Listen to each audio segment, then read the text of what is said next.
السلام عليكم ورحمة الله وبركاته. بسم الله الرحمن الرحيم. إن الحمد لله نحمده ونستعينه ونستغفره ونعوذ بالله من شرور أنفسنا ومن سيئات أعمالنا. من يهده الله فلا مضل له ومن يضلل فلا هادي له. وأشهد أن لا إله إلا الله وحده لا شريك له وأشهد أن محمدا عبده ورسوله. أما بعد فيقول سبحانه: أعوذ بالله من الشيطان الرجيم. بسم الله الرحمن الرحيم. يرفع الله الذين آمنوا منكم والذين أوتوا العلم درجات. ويقول سبحانه: وتعاونوا على البر والتقوى. ويقول أيضا: وما تفعلوا من خير فإن الله يعلمه. ويقول سبحانه: وافعلوا الخير لعلكم تفلحون. صدق الله العظيم። ودي حرم ቤተሰቦቼ እናንተ ቴሌቪዥን ነው ፕሮግራማችን ላይ ለተርጅማ ነው። እንግዲህ በዛሬ ፕሮግራማችን ከቢሮ ወጥተን አንድ ትልቅ ጉዳይ ልናነሳ ወደድን። ያለንበት የዛሬ 25 ዓመት ምን ኡማው ከዚህ በፊት የነበረው ኡማ ሲሰራው የነበረው መልካም ስራዎች የትብብር መንፈሶች አሉ። ነገር ግን በዚህ በዘመናዊ ህይወት ላይ ክፍተቶች አሉ። የሙስሊም ኡማ ክፍተቶች ደግሞ ምንድናቸው ብለው ለይተው እነዛን ክፍተቶች ደግሞ በትንሹና አቅማቸው በፈቀደው ያህል ሰዎች ቢሰባሰቡ እኛ ኢትዮጵያኖች ብንሰባሰብ ደግሞ ይህንን ነገር ማድረግ ቀላል ነው። እርስ በርስ በመደጋገፍና በመተባበር መድረስ የሚቻልበት ትልቅ ራዕይ ይቻላል የሚል ሐሳብ አንግበው የዛሬ 25 ዓመት ይሄ ሐሳብ ተጸነሰ። አንድ ሁለት እያለ በዳዴ ተራምዶ በዋነኝነት የኡማው ክፍተት የዘመናዊ ትምህርት በተለይ ደግሞ መማር ደግሞ እየቻሉ እየፈለጉ ደግሞ መማር ያልቻሉ በተለይ ደግሞ አቅመ ደካማዎች፣ ወላጅ አልባ የሆኑ ህፃናቶች እንዲሁም ደግሞ በሽተኛ ወላጆች ያልጋ ቁራኛ ያሉባቸው ልጆች እነዚህን ወደ ትምህርት ቤት ማምጣት ይገባል። ስለዚህ ሙስሊሙን በዘመናዊ ዓለም የማገልገል ሐሳብን ይዘው በትምህርት ነፃ ትውልድ ግንባታ ላይ ለመስራት ተስማምተው ጉዞ ጀመሩ። ይሄ የጀመሩት ትምህርት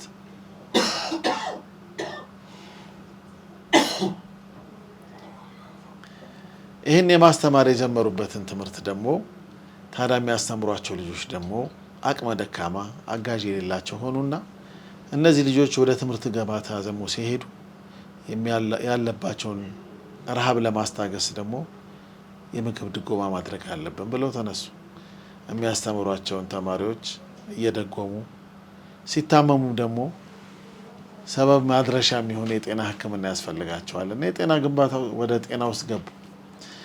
ወላጆቻቸውንም በሚደርስባቸው አንዳንድ በሽታዎች እያሳከሙ ቆዩ። በጊዜ ሂደት እንግዲህ በኡማው ላይ የተለያየ የሚታየውን ክፍተት አቅማቸው በፈቀደ እየደፈኑ ዛሬ 25ኛ ዓመት ላይ ደረሰው የትልቁ ተቋም ቢላሉል ሐበሽ ተቋም ላይ እንገኛለን።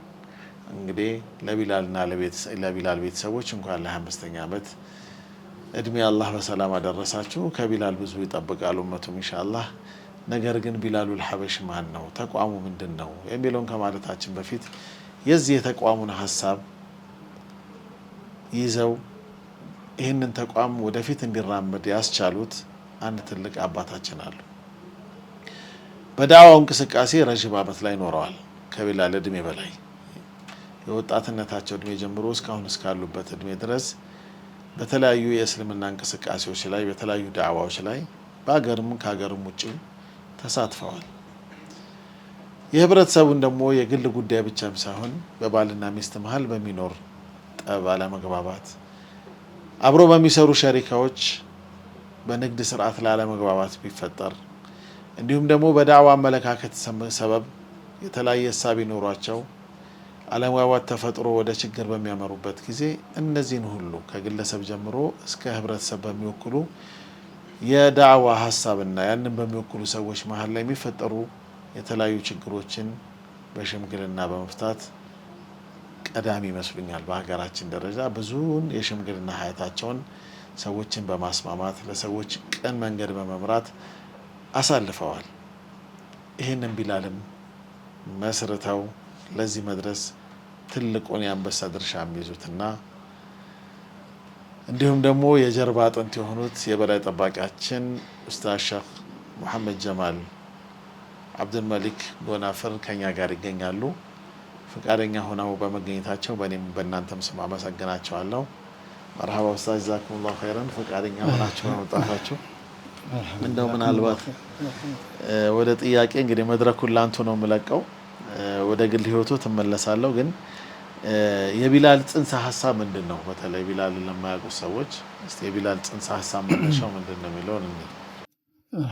ቢስሚላሂር ረህማኒር ረሂም አልሐምዱሊላሂ ረቢል ዓለሚን ወሰሊ ወሰሊሙ ዐላ ነቢይና ወረሱሊና ወሐቢቢና ሙሐመድን ሰለዋቱላሂ ወሰላሙ ዐለይህ። አልሐምዱሊላህ አላህ ስብሓነሁ ወተዓላ ለዛሬው ቀን ለዛሬው ሰዓት ያደረሰኝ አላህ ምስጋና አላህ እሰጣለሁ።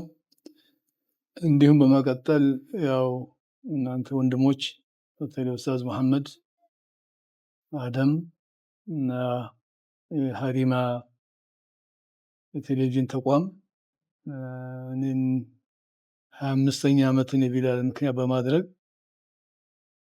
እኔን ለመጠየቅ ይህን ፕሮግራም በማዘጋጀታችሁ አላህ ጀዛኩሙላሁ ኸይረል ጀዛ እላለሁ። አላህ ምንዳችሁን ይክፈላችሁ። ጀዛኩሙላሁ ኸይር። በመቀጠል ያው እንግዲህ ከዛሬ 25 ዓመት በፊት ቢላልን ለመመስረት ከአላህ ፍቃድ በኋላ የአላህ ፍቃድ ሆኖ ያበቃን ምንድን ነው? ያው በማህበረሰቡ ላይ የሚታየው በተለይ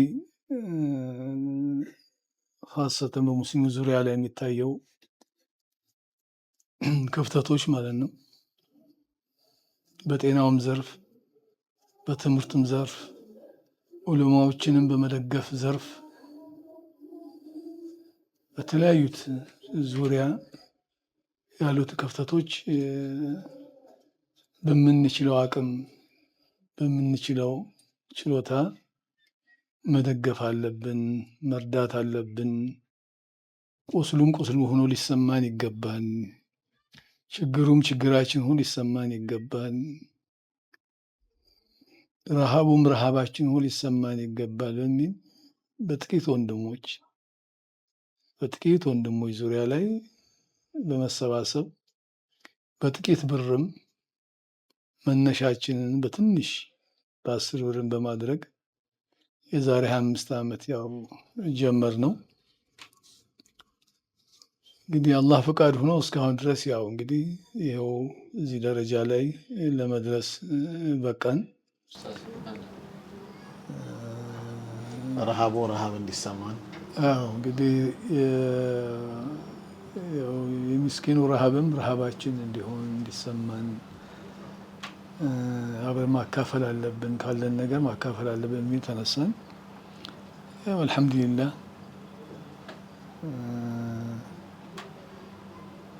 ያኔ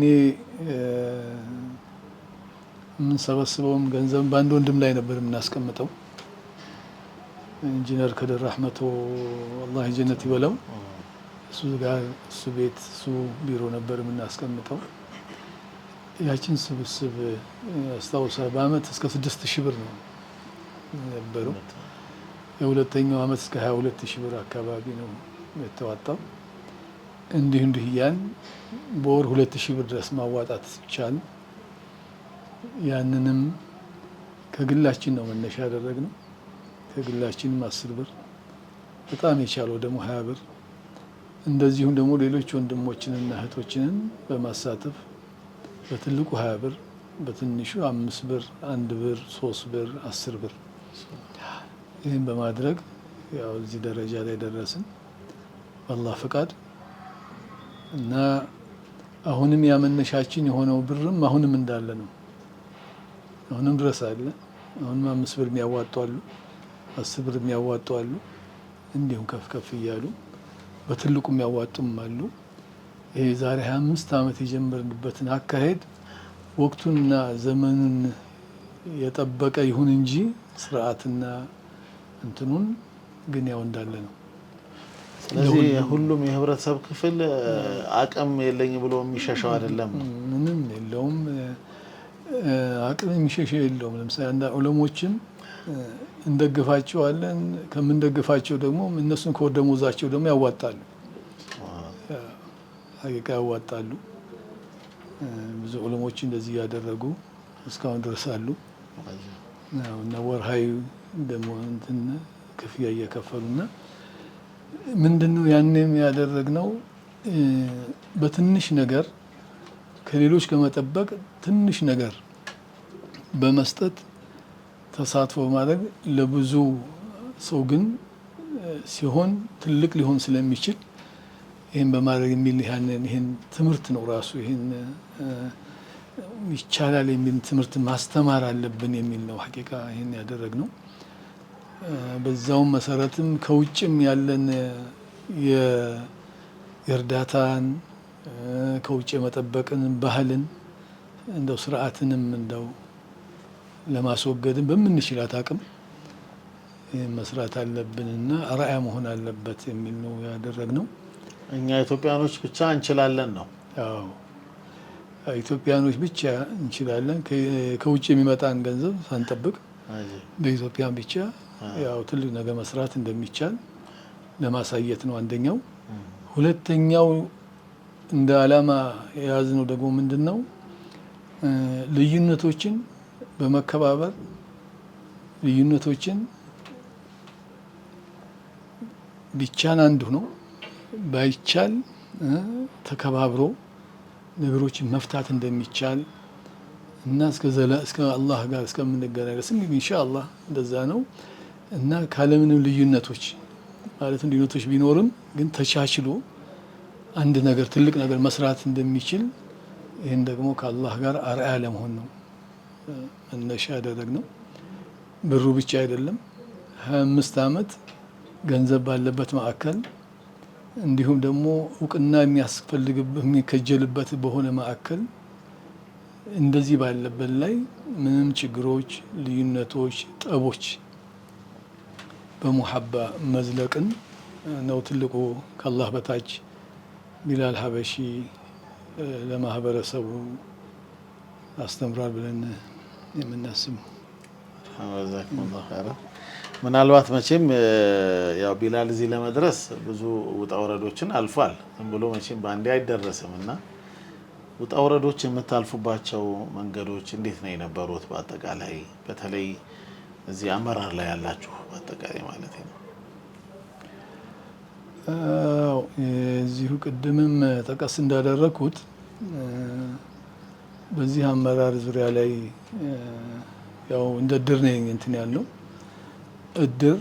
እድርን ደግሞ ከሞት በኋላ መስራት እንደሚቻል ሌላውም ደግሞ ይሄን ለማህበረሰቡ ማስተማር እና የማይናቅ የሆነ ትልቅ እሴት እንደሆነ ማህበረሰቡ እንዲማረው ነው። ደግሞ ሁሌ እድር ከሞት በኋላ ያለን ሰው ማገዝ ነው። በህይወት በቆሙ ያለ መታገዝ አለበት። መታገዝ እንዳለም ሌሎችን ደግሞ ማገዝ እንደሚችልም ያው ራሱን ከሞት በኋላ ያንንም ያለውንም እድርተኛውን መረዳት መደገፍ እንደሚቻል ከዛ ደግሞ አልፎ ደግሞ ሌሎችን ማህበረሰብ ደግሞ መርዳትን መደገፍን እንደሚቻል ይህንን ደግሞ ራሱ እንደ አንድ ምሳሌ መሆን አለበት የሚልም ነው መነሻችን እና በዚህ ስብስብ ላይ የተለያየ ወንድሞች ያለ ነው። አሁን ደግሞ እንደ ተቋሙ ደግሞ ሲታይ ደግሞ ያው የተለያዩ እህቶችም ጭምር ነው ያለው። በዚህ ያለው እንዳልከው ቅድም በአመራርም እና በእንትን ዙሪያ ላይ ላልከው መሐመድ የተለያየ የእውቀት ደረጃ ያለው ከፊሉ ዶክተር ይሆናል፣ ከፊሉ ፕሮፌሰር ይሆናል፣ ከፊሉ ደግሞ አንደኛ ሁለተኛ ዲግሪ ያለው ይኖራል፣ ከፊሉ ደግሞ እንደዚሁ ደግሞ ነጋዴ ይሆናል።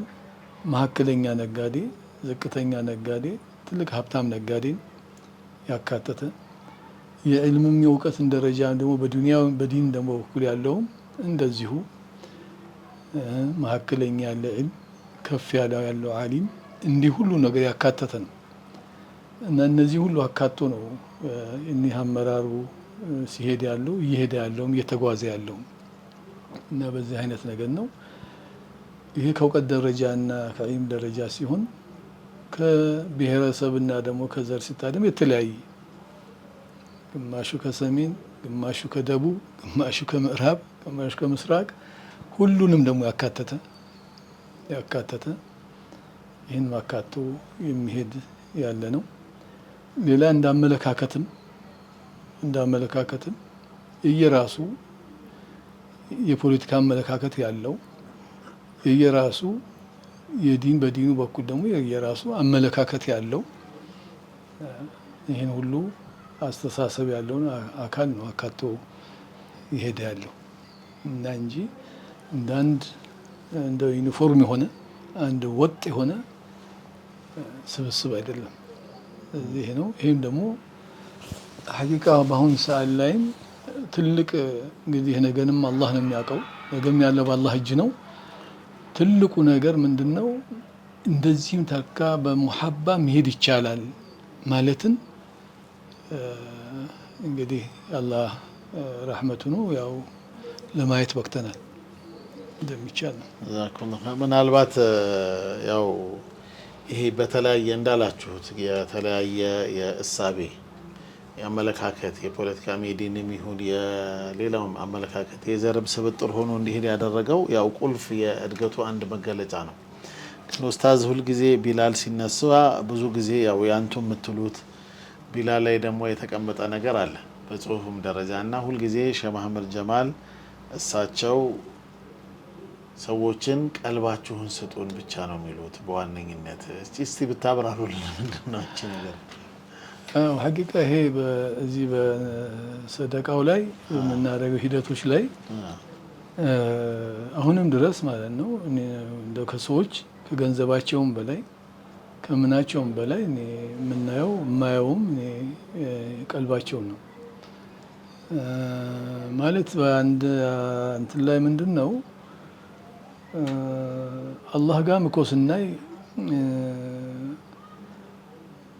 ቀልባችን ለአላህ ካስመለክን አላህ ሁሉን ነገር ያስመልከናል። ዋናው ነገር ከኛ ወደ አላህ የሚፈለገው ቀልባችን ለአላህ ማስመለክ ነው። ቀልባችን ለአላህ ካስመለክ ነው አዱንያ አኽዲሚ መን ኸደመኒ ፈትእቢ መን ኸደመኪ ይላል ሐዲስ ቅዱስና አንቺ ዱንያ እኔን ለሚኸድሙ ሰዎች ኸድሚያቸው ይላል። አንቺን እያሉ ግን እንደው የሚደክሙ የሚለፉን ሰዎች ያው እንግዲህ ድካሙ ነው የሚተርፋቸው ነው። እና እንደዛም ሆኖ ግን እነዚህ አላህ ባሪያዎች ደግሞ እችኑ ደግሞ ዱንያዋን ደግሞ እሷን ደግሞ አላህ በሚወዳት መንገድ በሐላሉ መንገድ ከስብ በሆነ በሐላል መንገድ ላይ እንጂ ከዛ ውጭ አይከጅሯትም። እና ስለዚህ እና ምንድነው እንደዚሁ እንግዲህ አላህ ባሪያ የሆነ ሰው ቀልቡ የአላህ አስመለከ ሰው ሐታ ዱንያ ራሷ ተከጅለዋለች ትፈልገዋለች። ግን ያ ደግሞ የአላህ ባሪያ ደግሞ ዱንያ እንደምፈልገው ደግሞ እሱ ደግሞ ለዱንያ ደግሞ እስቲስላም አያደርግም፣ እጁን አይሰጥም። እና ያው በሚገባት አላህ በሚወዳ ቦታ ላይ ሰዓት ላይ ወቅት ላይ ሁኔታ ላይ ነው የሚጠቀምበት። ከዛ ውጭ ያው ብዙም አታስቸግረውም። ስለዚህ ልክ እንደዚህም እንደው አንድን ሰው ሐቂቃ እኛ ስንወደውም ለአላህ ብለን ነው መውደድ ያለብን። ስለዚህ ሰውየውን እኮ ለአላህ ብዬ እወድሃለሁ ብለህ ከተባለ በአላህ ብሎ በአላህ ምለን እወድሃለሁ አንተ ወንድም ያለ ኸይራ ወንድም ተብሎ ሲባል እውነት እኮ በዚህ መሀል ላይ እኮ ያለው አላህ ነው። ስለሆነ ከገንዘቡም ከክብሩም ከዘሩም ከሀብቱም ከምኑም በላይ ሰውየውን ዛቱ ላይ ነው ማለት ነው፣ ቀልቡ ላይ ነው ማለት ነው። እስልምናው ላይና ቀልቡን ነው ስለዚህ ወደው ማለት ነው። እና እኛም ይሄው ነው ገንዘቡን አይደለም ገንዘቡን ሳይሆን ያው እንዳልከው ቅድም እንዳልከው መጀመሪያ ቀልባችሁን ስጡን። ምክንያቱም ገንዘቡን ሰጥቶ ሰውየው ቀልቡን ካልሰጠ ያው አንደኛ ያው በረካ የለውም፣ ራሱን በረካ የለውም። ወይም የሰጠንበት መንገድ ደግሞ መንገድ ለአላህ ላይሆን ይችላል። ያው አላህ አለም እንደተለያየ መንገድ ሊፈሰር ይችላል። እና ግን ያችን ትንሿን ሳንቲም ግን ቀልቡን ሰጥቶ የሚሰጠን ነገር ሲሰጠን ያ ትልቅ በረካ ነው እና ከዚህ ለዛ ነው እኛም ከቀልባችሁ በፊት ከገንዘባችሁ በፊት ቀልባችሁን ስጡን የምንለው ይሄ ነው።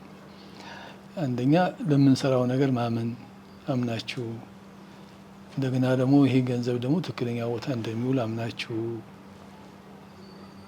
እንደዚህ አድርጋችሁ ከሰጣችሁን ያው ይሄ በረካም አለው አላህ ዘንድም አማና ነው። ስለዚህ ከዚህ አንጻር ነው አሁንም ቀልባቸውን ነው የምፈልገው ነው። ምናልባት ሸኾቹ ያው እስቲ ወደ ቢላል እየተመለስን እንግዲህ ቢላል ብዙ ስራዎችን ይሰራል። ተመልካቾቻችን እንደው እንድናውቀው ያህል በትምህርት ደረጃው ትልልቅ ስራዎችን ይሰራል። ከታች ከኬጂ ጀምሮ ማለት ነው እንግዲህ እስከ ፒኤችዲ ድረስ ለሚማሩ ወገኖች እገዛ አቅሙ የፈቀደውን ያህል በጣም አድርጓልም እያደረገም ይገኛል። ከዚህ ጋር ተያይዞ የጤናም እገዛ የሚያደርግላቸው አሉ። ለዑለማዎቹ ትልቅ ድጋፍ ያደርጋል። ደግሞ አንዳንድ ስልጠናዎችን ሙያ ክህሎት እንዲዳብሩ አድርጎ ደግሞ ስልጠናዎችን አጫጭር ስልጠናዎችን እየሰጠ ሰዎች ራሳቸውን ችለው ቤተሰቦቻቸውን እንዲያስተዳድሩና ሁሌም ቢሆን ከሰው እጅ ጠባቂነት እንዲወጡ የሚያደርግበት የቴክኒክ የምንለው አይነት የሙያ ስልጠና ማለት ነው።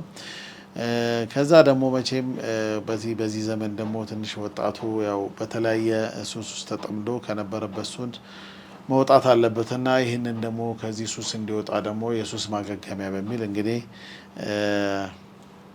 የራሱ ከአለርት ሆስፒታል ጋር ተስማምቶ እንግዲህ የሱስ ማገገሚያ አዘጋጅቷል። ከዚህ በተረፈ ደግሞ ማንነታችንም ታሪካችንም መረሳት የለበትም። ትውልዱ ለዘመን የምናሻግረው ትላንትን ማየት ያልቻለ ያው ዛሬ ማየት አይችልምና ማንነታችንን ወደ ኋላ መለስ ብለን እንድናይበት ሙዚየም እንግዲህ ለመጀመሪያ እንግዲህ በተደራጀ መልኩ እስላማዊ የሆነ ሙዚየም ገንብቶ ለሕዝብ ክፍት አድርጎ እንግዲህ እንቅስቃሴ ከጀመረ እንግዲህ ቆየት ተብሏል እና ብዙ ታሪኮችን የሚሰበሰብበት ያለበት ሙዚየም ትልቅ ስራ ሰርቷል። እንግዲህ ከዛ በዘለለ የራሱን ማዕከል ገንብቶ ማነው ህንጻ ገንብቶ እዛ ህንጻ ውስጥ እንግዲህ የተለያየ አገልግሎት የሚሰጡ እንደነ ላይብረሪ አሉ፣ የመሰብሰቢያ አዳራሽ አሉ። ከዛም አልፎ ደግሞ የእኛን ታሪክ ለትውልድ እናስተላልፍ ብለን ካልን ደግሞ የምንቀርጽበትን ቦታ ስቱዲዮ ማዘጋጅቶ ለህዝብ ክፍት አድርጎ በተለያየ እንቅስቃሴ ላይ ይገኛል። ከዚህ አልፎ ደግሞ ሰዎች ነን እዚህ ዱንያ ላይ አልፎ ደግሞ ወደ አኺራ በምናሻገርበት ጊዜ የሽኝት ፕሮግራም የሰው ልጅ በተለይ ደግሞ በጣም የቸገራቸው በየቦታው ወድቀው ቀባሪ ያጡትን ሰዎች ደግሞ አንስቶ አግባብ የሆነ ፈርደል ኪፋያችንን መቼም በሁሉም ሙስሊም የሚሸፍነው ከሌለ ሁላችንም ተጠያቂ የሚያደርግ ግን ቢላል አንድ እየሸፈነ የሚገኘው የጀናዛ ትጥበት ጀምሮ እስከ ሽኝት ድረስ ብዙ አገልግሎቶችን ያካሂዳል። ይህን የመሰሉ ስራዎች ከባባድ የሆኑ እንግዲህ ስራዎች አሉት ቢላል ማለት ነው። ሰውን ከማቋቋም አልፎ በህይወት እንዲኖር ከሞቱ በፊት በህይወት እንዲቆይ የተለያየ እገዛ ያደርጋል። ከዚህ ጋር ተያይዞ እንግዲህ አንዳንድ ጉዳዮችን እናነሳለን። እንግዲህ አሁንም በድጋሚ አብራችሁ እንድትቆዩ ያበዝኩኝ ሸኾቹ እንግዲህ ሼህ መሐመድ ጀማል ጀዛሁሙላሁ ኸይረን እስቲ እንደው ትምህርት ላይ የሰራችሁ ነውና እንደው አንዳንድ ገጠመኞች እያስፈለገ ያለው ካለ በትምህርት ዙሪያም በጤናም ዙሪያም ምን እያሰባችሁ ነው? ትምህርቱስ እንዴት እየሄደላችሁ ነው ብለው እናንሳ ኢንሻአላህ።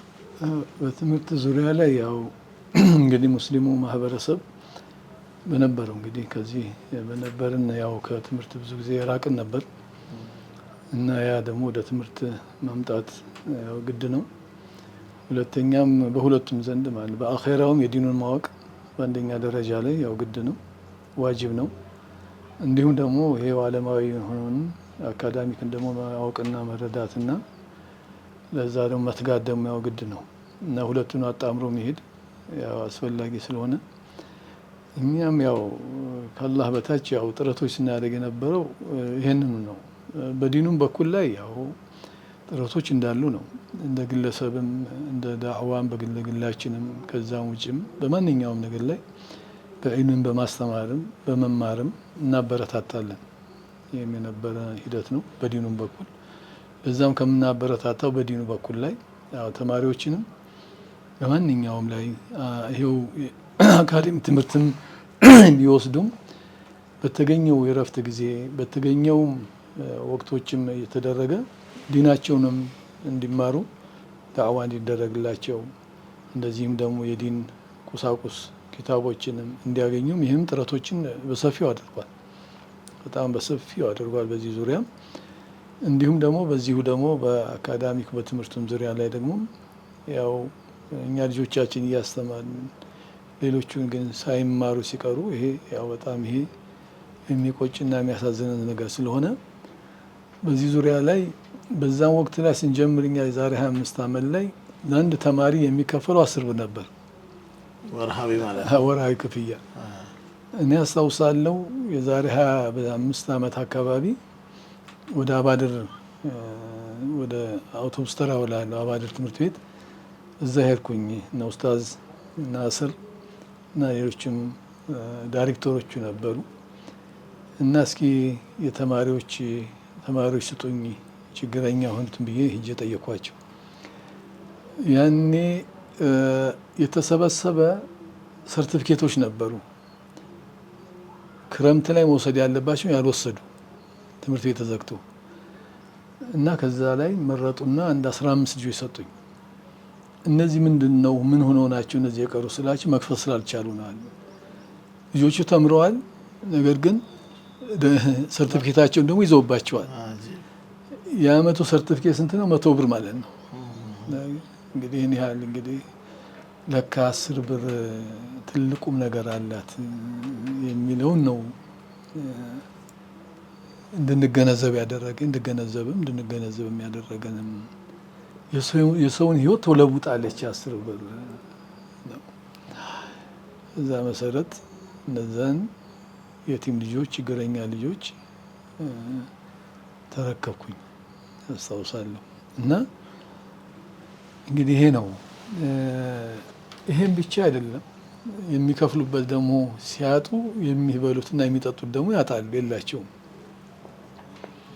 እኛ እያስተማርናቸው እያለ እና በሚማሩበት ትምህርት ቤት ላይ ደግሞ ምን አገኘን? እየከፈል ስናስተምራቸው ብዙ ተማሪዎች ነው የምናስተምረው። በዚህ በአባድርም በጣም ብዙ ነው፣ ብዙ ተማሪዎች ናቸው እና ያው እስከ መጨረሻው በብዙ ሺህ ደረጃ ነው እንግዲህ የተማረው በቢላል ሀበሺ የተማረው ተማሪ። በዛ ስናይ ምን እንትን መጣ፣ እናንተ የምታስተምሯቸው ትምህርት ቤት ተማሪዎችን አሉ የሌሎችን ምሳ ይጋራሉ እና ስለዚህ አንድ ነገር አድርጉ ደግሞ አሉ እና በዚህ ያው የትምህርት ቤቱ የተለያዩ ትምህርት ቤቶች ነው የምናስተምረው። በጣም ብዙ ትምህርት ቤቶች ናቸው እና በምናስተምርበት ትምህርት ቤቶች ላይ ምን ሪፖርት ወደኛ መምጣት ጀመረ። ያው የምታስተምሯቸው ተማሪዎች ያው እየቸገራቸው የሌሎች ልጆች ምሳ ይበላሉ የሚል ደግሞ ያው ተነሳ። ይሄን ደግሞ በጣም እንደገና ያልጠበቅነው ያላሰብነው ደግሞ እንደገና አሳሰበን። ያንን ደግሞ እንደገና ደግሞ ማሟላት ደግሞ ጀመር። ያን በምናሟላበት ነገር ምንድነው ያደረግነው? ለተማሪው ለአንዱ ለዛ ለምናሰማው ተማሪው ብቻ ሳይሆን እሱ ብቻውን ሊበላ አይችልም። ስለዚህ ቤተሰቡ መደገፍ እንዳለብን ነው።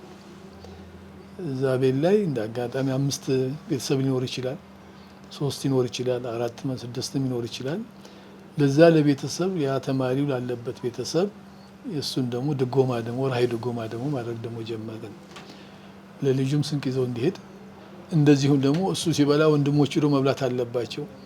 እናትም ይህም ስላለ ደግሞ እነሱንም ረዘም ላለ አመታት እየደጎምን ደግሞ ይሄን ደግሞ ማለፍ አሳለፍን። ይሄን ማድረግ ጀመር። ከዛ ይሄ እንግዲህ በኤሌመንተሪ በአንደኛ ደረጃ በሁለተኛ ደረጃ ያለው ነው እንደዚህ የምናደርግ የነበረው። ከዛ በማለፍ ደግሞ እንደገና በኮሌጅ ደረጃ ላይ እንዳጋጣሚ ውጤት ሳይመጣላቸው የሚቀሩ ልጆች አሉ፣ ግን የመማር በጣም ፍላጎት ያላቸው። እነዚህን ደግሞ ልጆች ደግሞ በመሰብሰብ እነሱን ደግሞ አሁንም ለኮሌጆች ደግሞ በግልም ኮሌጆች ላሉ የግል ኮሌጆች እየከፈልን በሕክምናም ደረጃ ሊማሩ የሚችሉ እንደዚሁም ደግሞ በንግድም ትምህርት ላይ ሊማሩ የሚችሉበት በተለያዩ የትምህርት ዘርፎች እነዚህንም ደግሞ እንደገና ደግሞ በኮሌጅ ደረጃ ደግሞ መደጎምና ደግሞ እነሱን ደግሞ ማስተማር ደግሞ ያው ቀጠል። በሶስተኛ ደረጃ ደግሞ ምን እንደገና ምን ደግሞ ሌላ ደግሞ አሁን ደግሞ ክፍተት ደግሞ አለ። ያ ደግሞ በዩኒቨርሲቲ ደረጃ ላይ በመንግስት ዩኒቨርሲቲዎች ላይ ደግሞ ባሉት ደግሞ እዛ ደግሞ ከክፍለ ሀገር የመጡ ልጆች ይኖራሉ። እነዛ ደግሞ ለሳሙናም ለትራንስፖርትም ለምንም ደግሞ ችግር ያለባቸው ደግሞ አሉ። እነዚህን ደግሞ ዩኒቨርሲቲ ውስጥ ያሉትን እዚህ አዲስ አበባ ብቻ አይደለም በየክፍለ ሀገር ዩኒቨርሲቲዎችን ያሉትንም ለነሱም ደግሞ ወርሃዊ ድጎማዎች በማድረግ ዩኒቨርሲቲያቸው እንዳያቋርጡ፣ ለምሳሌ ልክ በትምህርት ቤት ሲዘጋ ለቤተሰቦቻቸው ይሄዱ እንደሆነ ያንን ትራንስፖርትን በማዘጋጀት እነሱም ደግሞ ከጓደኞቻቸው ደግሞ እንዳያንሱ በሚል የዚህ አይነትም ድጎማዎችን ስናደርግ የነበረ ነው። እንዲሁም ደግሞ በመቀጠልም አሁንም በትምህርቱ ዘርፍ ደግሞ እንደገና የአንደኛውን ዲግሪ ወደ ሁለተኛ ዲግሪ ደግሞ መሄድ ፈልገው ያልቻሉ እና በክፍያ ምክንያት የተቸገሩትን ወንድሞች ጥሩ ነጥብ ያላቸውን እነዚህም ደግሞ ከዩኒቨርሲቲ ከተለያዩ ዩኒቨርሲቲዎች ላይ የሁለተኛ ዲግሪ ማስትሬት የሚቀጥሉበትን እነሱን አመቻቸንላቸው። ይህን ደግሞ ያመቻቸን ደግሞ በእንደ ሁለተኛ ዲግሪ እንዲያገኙ ደግሞ ከአላህ ጋር አበቃን። እንደዚህም ደግሞ አልቆመም። ሌሎች ደግሞ እንደገና ደግሞ ለፒኤችዲ ለዶክትሬት እዛ ላይ ደግሞ ደረጃ ላይ ደርሰው እዛ ለሚደርሱበት ነገር ደግሞ የሚጎላቸውና እና እነዛን ክፍተቶች ከክፍያም ጀምሮም አንዳንድ ደግሞ ሌሎች ደግሞ ወጪዎች አሉ። ብዙ ወጪዎች አሉ። የወረቀት ወጪዎች አሉ፣ የትራንስፖርት ወጪዎች አሉ፣ የተለያዩ ወጪዎች አሉ። ለፈተና ጊዜ መዘጋጀት አለ። ከአንድ ሀገር አንድ ሀገር ሲሄዱም ጊዜ ላይ ዝግጅቶች ይኖራሉ እና እነዚሁንም በማድረግ ያው በምንችለው አቅም ያው ስናስተምር ቆየን እና አልሐምዱሊላህ ያው በቢላል አሁን በዶክትሬት ደረጃም የተጨረሱም በማስተር ደረጃም ያስተማራቸው በዶክትሬት ደረጃም ያስተማራቸው ከዚህም አልፎ ጥሩ ውጤት ደግሞ አላቸው ብለን ደግሞ የጠበቅናቸውን ደግሞ ልጆች ደግሞ ወደ ውጭ ሀገርም በመላክ ለሀገርም ለማህበረሰቡ ጥሩ ውጤት ሊኖራቸው ይችላል የሚሉትን ደግሞ ውጭ ሀገርም ድረስ በመላክ እነሱንም እያስተማርን አሁን ድረስ ያለ ነው እና ይሄ ሰፊ የሆነ የትምህርት ሂደቶች ነው ይሄድ ነው። ከዛም ደግሞ በማለፍ በትምህርቱም ዘርፍ የራሳችን 2 ትምህርት ቤቶች ተቋቁመዋል አሉን። አንደኛው በኦሮሚያ ክልል እዛ ክልል ላይ ከአንደኛ እስከ 8ኛ ክፍል የሚማሩ ተማሪዎች ያው በራሳችን ወቅፍ ባገኘነው ቦታ ላይ እዛ ወቅፍ በተሰጠው ቦታ ላይ አላህ ጀዛቸውን አላህ ኸይር ይስጣቸውና ያንን ትምህርት ቤት እያስተማርንበት እንገናኛለን። ከ900 እስከ 1000 ተማሪዎች እዛ ላይ ይማራሉ። አብዛኛዎቹ ያው በችግር ላይ ያሉት ልጆችና ቤተሰብ ልጆች ናቸው የሚማሩት። ይህን እያስተማርን እንገኛለን። ይሄ የራሳችን ትምህርት ቤት ማለት ነው። ሁለተኛም እንደዚሁም ደግሞ ሌላ ሁለተኛ ትምህርት ቤት ያው ደግሞ ጥሩ ገቢ ላላቸው ሰዎች የሚከፍሉበት ትምህርት ቤትም ደግሞ መርዋን ይህን ደግሞ ያው በቢላል ስር የሆነ ጥሩ ገቢ የሚያስገባን ትምህርት ቤትን እሱን ማቋቁመን ይህም ትምህርት ቤትም በጥሩ ሁኔታ እየሄደ ነው ያለው። የዚህ ትምህርት ቤት የውጤቱ የጥሩ የሚሄዱ ሁኔታ ደግሞ ለሌላውም አጋዥ እንዲያደርገው እያደረግን ያው በትምህርት ዘርፍ ይህን እያስተማርን ያለ ነው። እንደዚህም ወደዚህኛው ወደ 1000 አካባቢ ተማሪዎች ያሉ በአጠቃላይ በቢላል ተቋሙ ስር ከ200 በላይ የሆኑ ሰዎች ማለት ነው ቢላል ስር ላይ ተቋሙ ስር ሰራተኞችን እያስተዳደረ ነው ያለው። እንግዲህ ያው በ10 ብር ተነስቶ ከአላህ ጋር ያው እዚህ ደረጃ ላይ እንግዲህ ወደ 200 በላይ የሚሆኑትን ሰራተኞችን ተቋሙ ያው ያስተዳደረ ነው ያለው። የትምህርት ዘርፉ ይህን የመሰለ ነው እና አሁን በቀጣይም የምናስበው ይህንኑ በትምህርት ዙሪያ ላይ የበለጠ የራሳችን ተቋም ኑሮት ይህን ለማስኬድ ነው እንግዲህ ኢንሻአላህ። ትምህርትን የመሰለ ይሄ ነው።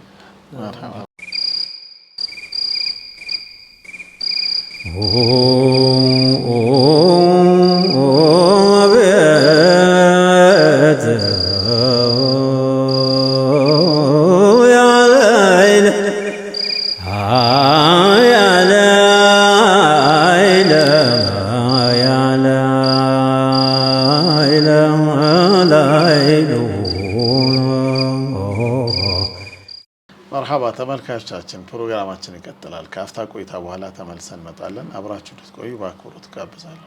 መርሐባ ተመልካቾቻችን፣ ይህ እንግዲህ የሌሊተል ጁሙዓ ፕሮግራማችን በቢላል ተቋም ጋር ከመስራቹና ከበላይ ጠባቂው ከሼህ መሐመድ ጀማል ጎናፍር ጋር አብረን እንገኛለን። ያው በድጋሚ ፈቃደኛ በመሆናቸው እያመሰገንኩኝ ጀምረናቸው የነበሩ ጥያቄዎች አሉ። እነዚህ ጥያቄዎች ቢላሉል ሐበሽ ከተመሰረተበት ዓላማ ጋር ተያይዞ የትምህርት ጉዳዩ ምን ደረጃ ደርሷል የሚለውን ያብራሩልን ነበር። ከዚህ ጋር ተያይዞ ደግሞ ሌላ ጤናውን በተመለከተ በጤና የሚሰራቸውን ስራዎች ኢንሻአላህ ምን ይመስላሉ፣ የዑለማዎችም ድጋፎች እዚህ ውስጥ ደግሞ ለብቻ አለ፣ ሙዚየሙ አለ። ይህን እያንዳንዱን እያነሳን ኢንሻአላህ ጥሩ ቆይታ ይኖራል። በድጋሚ አብራችሁን ትቆዩ በአክብሮት ጋብዛለሁ። መርሐባ ሸኾች፣ ወደ ጤናው ዘርፍ በኩል ባለው ነገር አጠቃላይ እንምጣና ያው ጤናውም እንግዲህ ያው የጤናው ዘርፍ ያው ተያያዥ ነው። የሰው ልጅ ያው ከጤናው ጋር የሚያያዘው ብዙ ነገር ነው። እንግዲህ ትልቅ ኒዕማ ብሎ ማለት አላህ Subhanahu Wa Ta'ala በዚህ ዱንያ ላይ ትልቅ ኒዕማዎች ሐቂቃ አንደኛው ትልቁ ኒዕማ እስልምና ነው እና ኢማን እና ሁለተኛው አፊያ ነው። እንደው ሁሉም ፈተና ቢቻልም አላህ አምጣ እንጂ ግን ከባድ ፈተናዎች በኢማንና በአፊያ ላይ መጣ ፈተና ነው። ከባድ ፈተና ናቸው። አላህ ይጠብቀን እና ስለዚህ አፊያ በጣም ሐቂቃ ሰዎች ሲታመሙ ያው አላህ ያምጣብንና በጣም ነው የሚሰማን እና ምንም የምንገድበው ነገር ማንም ሰው እንደ ሰውነቱ እንደ ሰው በመሆኑ ብቻ በዚህ ዙሪያ ላይ ያው ከባድ የሆነ እንትን ነው፣ ፈታኞች ናቸው እና በዚህ ዙሪያ ላይ ያው ልጆቹንም ወላጆቹንም ከዛም ውጭም ማንኛውንም ሙስሊም በብዙ ማመልከቻዎች ብዙ ነገሮች ብዙ ይመጣሉ እና የአቅማችንን የቻልነውን ማድረስ ሌላው እንኳን ቢቀር ጥሩ ፊት ማሳየትንም ጭምር ማድረግ እንግዲህ ሙሉ ተወጣንም ባንልም ያው ይህን በዚህ ዙሪያም ያው ወላጆችንም ልጆቻቸውንም በተለይ ኢትዮ ጠቢብ ሆስፒታልን ከሱ ጋር ኮንትራት በማድረግ እንዲሁም ከተለያዩ አነስተኛ ሆስፒታሎችም ጋር ኮንትራቶችን በማድረግ እነዚህ በሽተኛ የሆኑትን እንትኖችን ያው እናሳክም ነበር። በዛ ላይ ያው ሰፊ ነው። እኛ መጨረሻም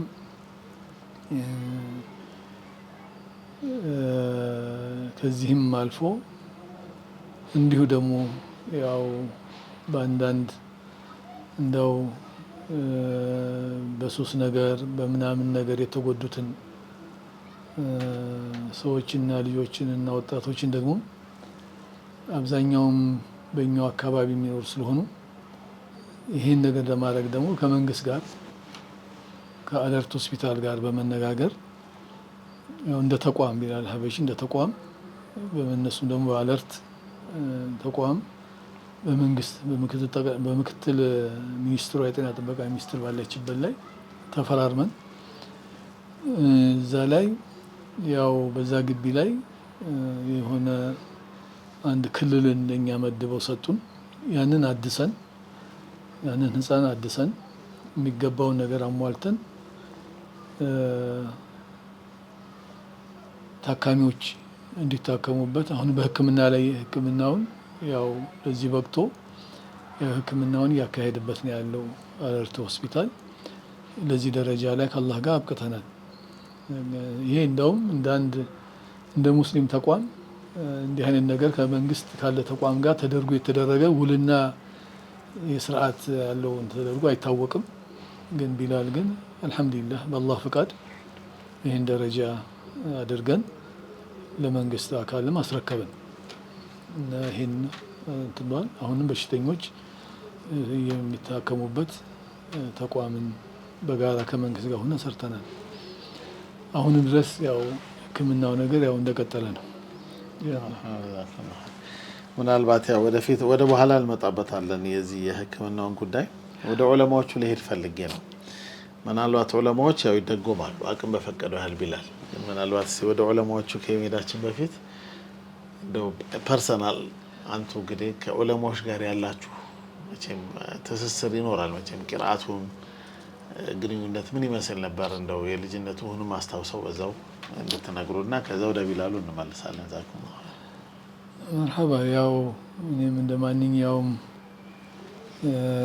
የሙስሊም ማህበረሰብ ያው እኔም ተርቢያዬንም እድገቴንም ያው ከአባት እናት መንገድ ከማስያዛቸው በዋና ደረጃ እነሱ እንዳለ ሆነው ያው የዑለሞችም ደግሞ ድርሻ ሰፊ ነው እና ይሄ ያው በእኔ ህይወት ላይም ያለ ነው።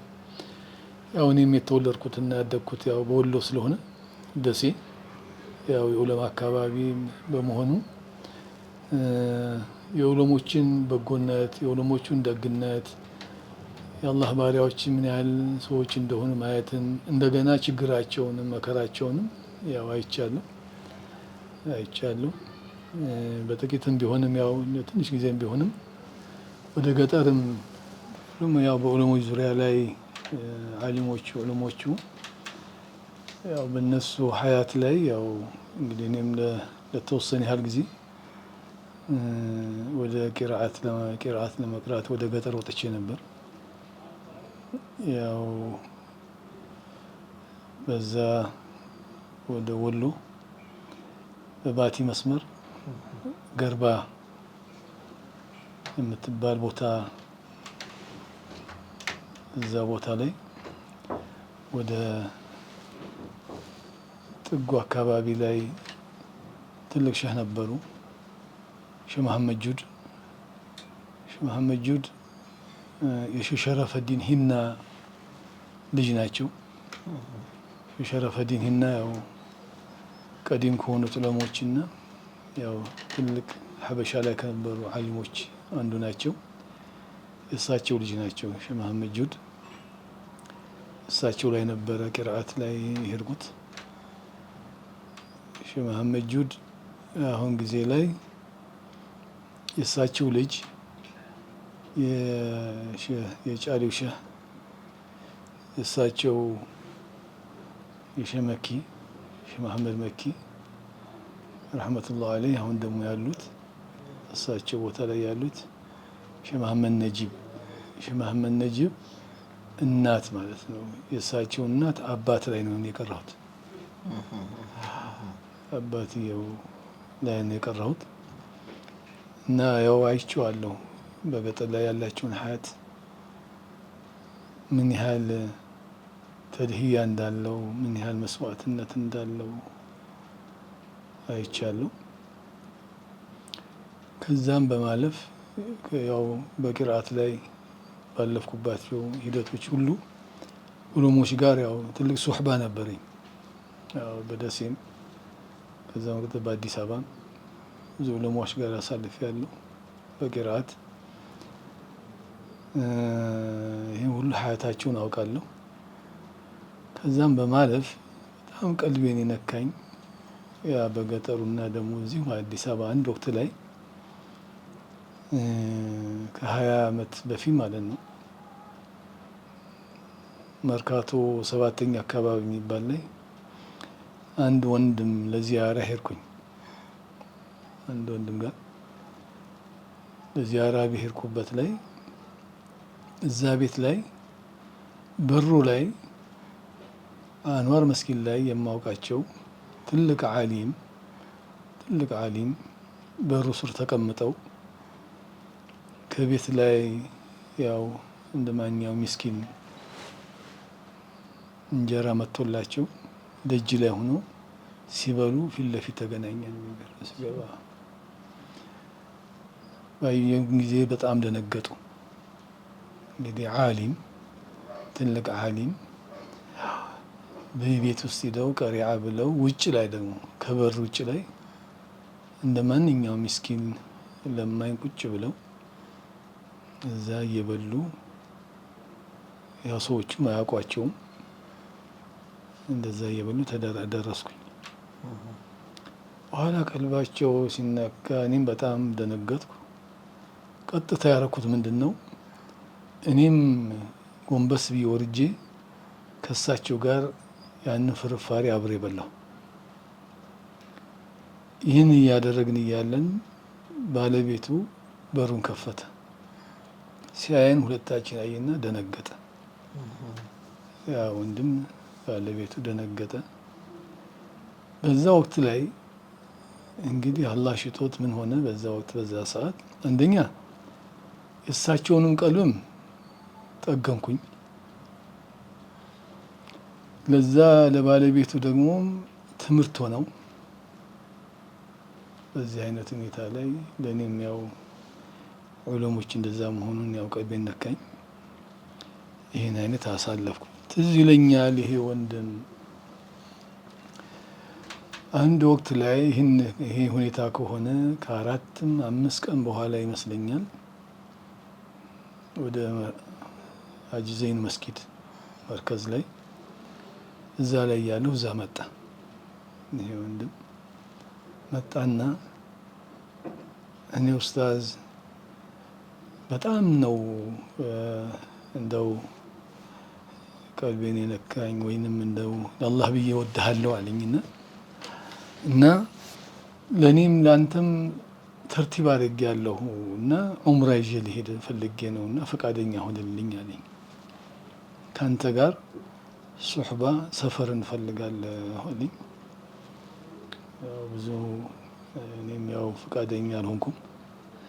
ወላኪን በዛው ዱዓ አድርጌ ተደራርገን ያው ተለያየን እና ይሄ ነገሮችን ስላየሁኝ ሌሎች ወንድሞችም እኔም ዙሪያ ያሉትን ይህን ነገሮችን ያዩና በዛው አካባቢ መጡ ስለሆኑ ዑለሞችን እስካሁን ድረስም ሐቂቃ እናከብራለን፣ እንወዳለን። ይሄ ትንሽ ነው ለነሱ ማድረግ ማለት ትንሽ ነው፣ በጣም ትንሽ ነው። ከጨለማ ኡማውን ያወጡ ዑለሞች ደረጃቸው ከዚህም በላይ በብዙ ልንኸድማቸው፣ ልናከብራቸው፣ ልንደግፋቸው፣ ልንረዳቸው ይገባል እና አሁንም እንደ ቢላል ዑለሞች ዙሪያ ላይ አልሐምዱሊላህ ለረጅም ዓመታቶች ያው አብረን እነሱ በምንችለው እየደገፍ ነው። ከ120 30 ወይም እስከ 50 እስከ 150 ሊሆን ይችላል፣ አላሁ አዕለም። አሁንም ወርሃዊ ከፍያዎች ለዑለሞች እንሰጣለን። ወርሃዊ ከፍያ ልክ እንደ አንድ ደሞዝተኛ በየወሩ ለረጅም ዓመታቶች አሁን እንከፍላለን ያለ ነው። ይሄ ሌላው ከሌላው ድጋፍ ውጭ ማለት ነው። ልጆቻቸውንም እናስተምራለን። የብዙ ዑለሞች ልጆችን አስተምረናል፣ እያስተማረን እንገኛለን። ግዴታችን ዋጅባችን ስለሆነ ይህም ብቻ አይደለም። እንደ ቢላል ያው ሰፊ ስራዎችን ከመስራት ሌላ ጋር ያው ብዙ እንግዲህ ብዙ ተነግሮ አይዘለቅም፣ ብዙ ነው። እዛም ግን የዚህ ዑለሞች ነገር ስላሳሰበን እንደው ሌላም በተጨማሪ ከቢላልም ውጭም አማን አምባ የሚባል ማህበር አለን። የወሎ ተወላጆች ያቋቋም ነው። ያው በመስራችነት ያው አሁንም እኔ ባልልም ያው እኔ ነኝ የመሰረኩት። ከኔው መስራችነት ልክ እንደ ቢላል በማሰባሰብ አልሐምዱሊላህ ብዙ ወንድሞችን ተረዳርተን ተጋግፈን አሁን ድረስ ወደ 8 ዓመት 9 ዓመት ያለው ተቋም አለ። በዚህ ተቋም ያው ሰፊ ስራዎች እየተሰሩ ነው ያሉት። ሀሪማዎችን በማደስ ሀሪማዎችን እንደገና በመገንባት ዑለሞችን እንደገና በመደገፍ በየሀሪማዎቹ ውሃ በመቆፈር እንደዚሁም ቀለቦችን በማዘጋጀት የፈረሱ በጦርነት የፈረሱ መስጊዶች ሀሪማዎችን በመጠገን የዑለማዎችንም ቤትም እንደዚህ ዑለማዎች ቤቶቻቸውንም በመስራትም በመጠገንም በጣም ሰፊ የሆነ ስራዎችን ከአላህ ጋር የአላህ ፈቃዱ ነው እየሰራን እንገኛለን። በዚህኛውም በሁለተኛውም ተቋም ማለት ነው ሰፊ ከወሎም አልፎ ከአፋርም አልፎ በትግራይ እንደዚሁ በሌላም የኢትዮጵያ አካባቢዎችም እንደዛው እንትን እያደረግን እንገኛለን ኢንሻአላህ። ጀዛኩሙላሁ ኸይራን። መርሐባ ተመልካቾቻችን፣ እንግዲህ ጀዛኩሙላሁ ኸይራን ሼኻችን ሼክ መሐመድ ጀማል። ምናልባት ሼኾቹ በተለይ ያው የዑለማዎችን ጉዳይ አንስተናል። መቼም ዑለማዎቹ ላይ ያለው ክፍተት ያው በተለይ የሀበሻ ዑለማ እዚህ ሀገር የቀሩትን ውለታ መቼም እያንዳንዳችን ህዝብ አለብን ያልተመለሰላቸው፣ ያልተመለሰም ሳይሆን ያልታወቀላቸውም ድካማቸውም ልፋታቸውም። ግን ያው በተለይ ደግሞ አሁን ቅርብ ጊዜ ለዑለማ ያለው ቦታ አለ። ምንድነው እንደው ክፍተቱ ልዩነቱ? በተለይ ድሮ የነበሩት ዑለማዎች የሚሰጣቸውን ቦታና አሁን ያለው ዑለማዎች አሉ በዒልም ደረጃም ጥሩ እውቀት ከማይተናነስ ሰዎች ይኖሯቸዋል ድሮ ካሉት አንዳንዶች። ግን ያንን የዑለማውን ሚና ክፍተት አለን። እንደው ምናልባት ልዩነቱ ምንድነው ብለው ታምናለሁ? እንደው በአንተ በኩል አሁን ያለው ዑለማና የድሮ ዑለማው መሀል ላይ ያለው ልዩነት ምን ቢሆን ነው እንደው እንዲህን ክፍተት ውስጥ ያንቱን ሀሳብ እቺም ያው አሁንም ዑለሞች የአላህ ባሪያዎች አሉ አሁንም አንዳንዴ አሁን ሁሉን ጠቅላላ አድርገን እየተናገርን አይደለም ስንናገርም፣ ግን ያው አሁንም እንዳሉ ዑለሞቹ እንዳሉ ሁሉ አላህን ፈሪዎች አላህ ባሪያዎች በዒልም ላይ ሀያታቸውን እያሳለፉ በቂራአት ላይም በማቅራት ላይም በዒባዳ ላይም በዙህድ ላይም በሁሉም ነገር ላይ ለማህበረሰቡ መድረስ ያለበትን በዒልምም በተርቢያም በስነ ምግባርም እያስተማሩ ለጥሩ በጎ ነገር እያበቁ ያሉ ዑለሞች አሉ። በየትኛውም የኢትዮጵያ አቅጣጫ ውስጥ ላይ ይኖራሉ። እንደ በፊተኛው የነበሩት ዑለማዎች እነዛ በሰው ዘንድ ላይ የሚከበሩ የነበሩ የሚፈሩ የነበሩ ያው መፈራት ያለበት አላህ ነው፣ ግን በማክበር የማክበር ፍራቻ ማለት ነው። እንደዛ ያሉት ለምን አሁን እንዳልከኝ እንደዛ እንዴት ጠፋ ላልከው፣ አዎ እንግዲህ በፊት ጊዜ ላይ እኛም በልጅነታችን በምናየውም የነበረው ምንድን ነው በጊዜው ያሉት ነጋዴዎችም ሀብታሞችም ባለስልጣኖችም ጭምር እነዚህን የአላህ ባሪያ ዓሊሞችን በጣም ያከብራሉ። ያሉበት ድረስ ሂደው ነው የሚጠይቋቸውም። እነሱም ስልጣንን ፈልገው ከጅለው አይመጡለትም። ለሀብታሙም ለነጋዴውም ሀብትን ከጅለው አይመጡለትም። የሚከጅሉትን የሚፈልጉትን ነገር የለም። ፈላጊ የሚፈልጉን ነበር ከአላህ ነው። ይሄ በመሆኑ ነጋዴው ደግሞ የሚፈልገውና ወይም ደሱም ከእጁ ላይ ከያዘው ነገር ላይ አንዱ ሀብት ነው፣ ገንዘብ ነው፣ ዱንያ ነው። ያችን ዱንያን አይከጅሉለትም። የሚወዳትን ነገር ስለማይፈልጉለት እሱም ደግሞ ያከብራቸዋል። አንዱ ይሄ ነው። አሁን ግን ይህን ስንል ያው ዱንያ አላህ በሚወዳት ዱንያ እንዳለ ሆኖ ነው። ግን አላህ በማይወዳት ዱንያ ነው እንግዲህ አሁን ደግሞ ብዙ ሀያታችን ውስጥ ላይ ያለው ከስበል ሐላል መከሰብን ወደ ሐላል ማውጣትን አላህ የሚወደው የዱንያ ሂደት ነው። አላህ ከዱንያ የሚጠላት ነገር ቢኖር ምንድን ነው? አላህ በሚጠላው መንገድ ዱንያን መሰብሰብን ነው። ሐራም መከሰብን፣ በስርቆት ማምጣትን፣ በቅጥፍና ማምጣትን፣ የሰውን ሐቅ በመንጠቅን የሚሰበሰብን ዱንያ ነው አላህ ሱብሓነሁ ወተዓላ የሚጠላት። እችን ዱንያ ነው ቀልባችሁ ውስጥ አታስገቡ ብሎ የሚለንም ይችን ዱንያ ነው እንድንከንጅላትም አይፈልገው አላህ እንጂ ትክክለኛችውን ዱንያን እኮ ለዚህ ኡማ ያስፈልገዋል። በጎ ነገሮች ሁሉ የሚሰሩት በዚሁ በገንዘብ ነው ዱንያ ነው። ስለዚህ እነዛ ዓሊሞች ከነዚህ ከትላላቅ ነጋዴዎች የሚፈልጉትን ነገር ስለራቁለት ያከብራቸዋል። አሁን ደግሞ በአክሱ በግልባጩ አሁን ያለነው ደግሞ ዱዓቶች ሁሉም ማለት አይቻልም፣ ሁሉንም የሚባል አይደለም ሲባል ለዚህ ማለት አይደለም። ሆኖም ግን ከራሴም ጀምሮ ልጨምረው ለዛ ሆኖ ግን እኛንን ለነዛ ሰዎች የሚፈልጉለትን እነሱ በሚሄዱ ባገኙበት ከስብ ላይ እኛም ደግሞ ዱዓቶቹም ዓሊሞቹም እንደሚባለውም ከጂያዎች ሆነ። ስለዚህ የመናቁ ባህሪ መጣ። ስለዚህ ያለ መሰማቱ ባህሪ ተፈጠረ። ይሄ ነው አንዱ። በፊት አንድ ዓሊም ከመስጊድ ገብተው ረጅም ጊዜ ያቀራል፣ ጊዜ ያቀራሉ፣ ተርቢያም ይሰጣሉ፣ ያዓልማሉ። ሲገቡም ቀድመው ከመስጊድ ይገባሉ፣ ሲወጡም ዘግይተው ከመስጊድ ይወጣሉ። አሁን ግን ያለነው ደግሞ ስንገባም ከሰው ኋላ እንገባለን፣ ስንወጣም ከተከታዩ ከአመተናሱ ደግሞ ቀድመን እንወጣለን። ይህ ባህሪና ሲፋ እያለን እንዴት ነው ማህበረሰቡ እኛን የሚያከብረን? ልክ ወጥተን ልክ ጫማ አምጣ ብለን መስጊድ በረንዳ ላይ እንታገላለን እኛው። ይሄን ያለ ያ ማህበረሰብ ልክ ሰዓቱን ጠብቆ ሙአዚን ሲሮጥ ነው የሚታየው፣ ኢማም ስንሮጥ ነው የሚታየው። እዚህ ማህበረሰብ እንዴት አድርጎ እኛን ያዳምጠን? ስለዚህ ሁሌም ልትደመጥ ልትሰማ ቀድመህ ከምትመራው አካል ቀድመህ መገኘት መቻል አለብን። በምችለው እንኳን በሌላው እንኳን ቢቀር እዚህ ባህሪዎችና ይሄ ሂደቶች ያው አሁን በዓሊሞቻችን በዱዓቶች በእንደኔ የመሳሰሉ ዱዓቶችም ዓሊሞችም ላይ እየጠፋ ስለሄደ ተምሳሌትነቱ ጠፋ ብዬ አስባለሁ።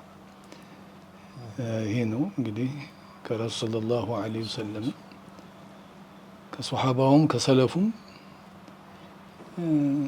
አርአያዎች ናቸው። ሁሉን ነገር እነሱ ቀድመው ነው የሚያሳዩት። አሁን ይሄ ስለሆነ እኛን ጋር ይሄ ማህበረሰብ ሲያጣ ነው እንግዲህ ይህን መከበር፣ ይህን ልቅናና ይህን መደመጥን መሰማትን አሁን ባለንበት ወቅት ላይ እያጣን ሄድ ነው ብዬ አስባለሁ። አላሁ አለም። መርሀባ ተመልካቾቻችን፣ ከቢላል ሐበሺ ተቋም መስራችና የበላይ ጠባቂ ከሆኑ ከሼክ መሐመድ ጀማል ጎናፍር ጋር ያለን ቆይታ ይቀጥላል። ግን ከአፍታ ቆይታ በኋላ ተመልሰን እንወጣለን። አብራችሁን ትቆዩ በአክብሮት ጋብዛለሁ።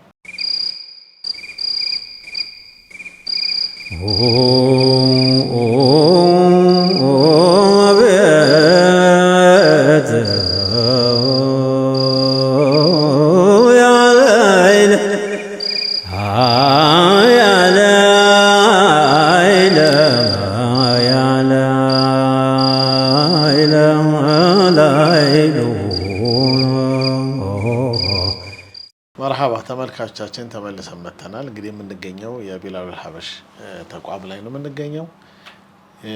በዚህ ተቋም ላይ እንግዲህ ቢላል ሐበሺ ብዙ በጎ ስራዎችን ላለፉት 25 ዓመታት በትምህርቱም በጤናውም በዑለማ ድጋፉም በተለያዩ ይሄን በማንላቸው ብዙ ድጋፎችን ለተለያዩ የህብረተሰባችን ክፍል ከህብረተሰባችን በሰበሰበው ወደ ህብረተሰባችን በአግባቡ እያደረሰ የሚገኝ ትልቅ ተቋም ነው።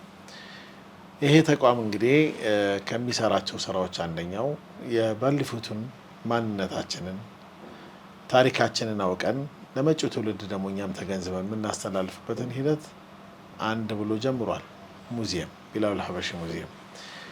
ይሄ ሙዚየም እንግዲህ ያው ብዙ ውጣ ውረድ አለው። ሙዚየሙ ብዙ ነገሮችን የኛ ማንነታችንን የማናውቃቸውን ታሪኮች መለስ ብለን እንድናይ ብዙ ዶክመንቶችን ሰብስቦ የያዘ ሙዚየም ነው። ኢንሻአላህ ከዚህም በተሻለ የማስፋት እቅድ እንዳለ እየነገሩን ነው እና ስለ ሙዚየሙ እንግዲህ ኢንሻአላህ አንዳንድ ነገሮች እንጨዋወታለን። ከዛ በፊት ግን ያው አንድ ጥያቄ ለሼኾቹ ማቅረብ እፈልጋለሁ። መርሐባ ምናልባት ያው ቢላል ሐበሽ ከሰዎች ሰደቃ ይሰበስባል፣ ዘካ ይሰበስባል፣ ወርሃዊ መዋጮ ይሰበስባል። በተለያየ መልኩ የሰዎች ፍላጎታቸውን ይሰጣሉና ከዛ አንፃር ሁለት ነገር ማንሳት ፈልጌ ነው። አንደኛ ሼህ መሐመድ ጀማል ሰደቃ ማለት ለአንቱ ምን ማለት ነው? ሰደቃ ማዕናው ማለት ነው በምን መልኩ ነው የሚያብራሩልን? አንደኛው ሰደቃ ነው። ሁለተኛ በተለይ ከቢላል ጋር ሲያያዝ የወቅፍ የሚባለው በተለይ አሁን በዚህ ዘመን የተረሳሱና ሰው ወቅፍ ብሎ የሚያስበው ብዙ ጊዜ ያው መስጂዶቹ ጋር እንዲህ ካሉ ከዛ ውጭ ያሉትን የእስልምና የወቅፍ ታሪኮች ብዙ ናቸው። ቢላል ደግሞ መቼም ሰዎች ተደስተው የሚሰራውን ስራ መሬቶች ሁሉ የሰጡ ወንድሞች እህቶች አሉ። ዛሬ ያው መቼም ገንዘብ በሚያጓጓ ጊዜ መሬት ዋጋው የት እንደደረሰ ይታወቃል። ቢላል የሚሰራው ስራ ግን በጣም አስደስቶናል። ነገ ለአኺራችን ይሆናል ብለው ደግሞ ወቅፍ የሰጡ መሬታቸውንም እዚህ ላይ የምትፈልጉትን ነገር ገንብታችሁ አገልግሎት ስጡ ያሉም አሉ። እንደው እሱን ሁለቱን አያይዛችሁ ትነግሩናላችሁ። ወደ ሙዚየሙ ከመሄዳችን በፊት ግን ሰደቃ ለአንቱ ምን ማለት ነው ከሚለው እንጀምር። ዛኩም ነው መርሐባ። ያው ሰደቃ መቼም ሰው ባለው ነው ያለው መሰደቁ ነው ያለውም ማካፈል ነው። ሰደቃ ያለው ከገንዘቡም ይሁን ከምግቡም ይሁን ከልብሱም ይሁን ከአልባሳቱም ይሁን ያለው ማካፈል ነው። በዚህ ብቻ ደግሞ አይታጠርም። ያው ሰደቃ እንደገናም ደግሞ ጥሩ ፊትም ማሳየትም ሰደቃ ነው። እስልምና በጎ ፊት ማሳየት፣ ጥሩ ፊት ማሳየት ሰደቃ ነው። ራሱ ሰው ራሱንም አስተናነሱ መተናነሱ ለሰው ልጅ የሚያደርገው ነገር ሁሉ ይሄ በሌላው ቀልብ ላይ የሚያሳድረው ትልቅ የሆነ ተእሲር አለው እና ነጸብራቅ አለው እና ሰደቃ ያው ሰፊ ነው። ያው እኔም እንደማየው እንደ ማንኛውም ሰው እንደሚያው ሰደቃውንም ሙስሊም እንደሚያው ማካፈል እንደሆነም ሁሉ ከዛም ግን አልፎ ግን ወደ እስላም ስንመጣ ወይም ከረሱል ሰለላሁ ዐለይሂ ወሰለም ያየነው ነገር ስናይ እሳቸው ያላቸውን ብቻ አይደለም ካላቸውም ቆርሰውም ካላቸውም ደግሞ ሰደቃ ማለት ለኔ ያው ለው ሐዲሱም ያው ጥሩ ፈገግታም ምንም ሁሉ ሰደቃ ነው። እንዳጠቃላይ ሰው እንግዲህ አንተ የምትፈልገው እዚህ ጋር መርሐባ ያው ትርፉን አይደለም መስጠት አለበት። አዎ ትርፉን ያው በዛ ያው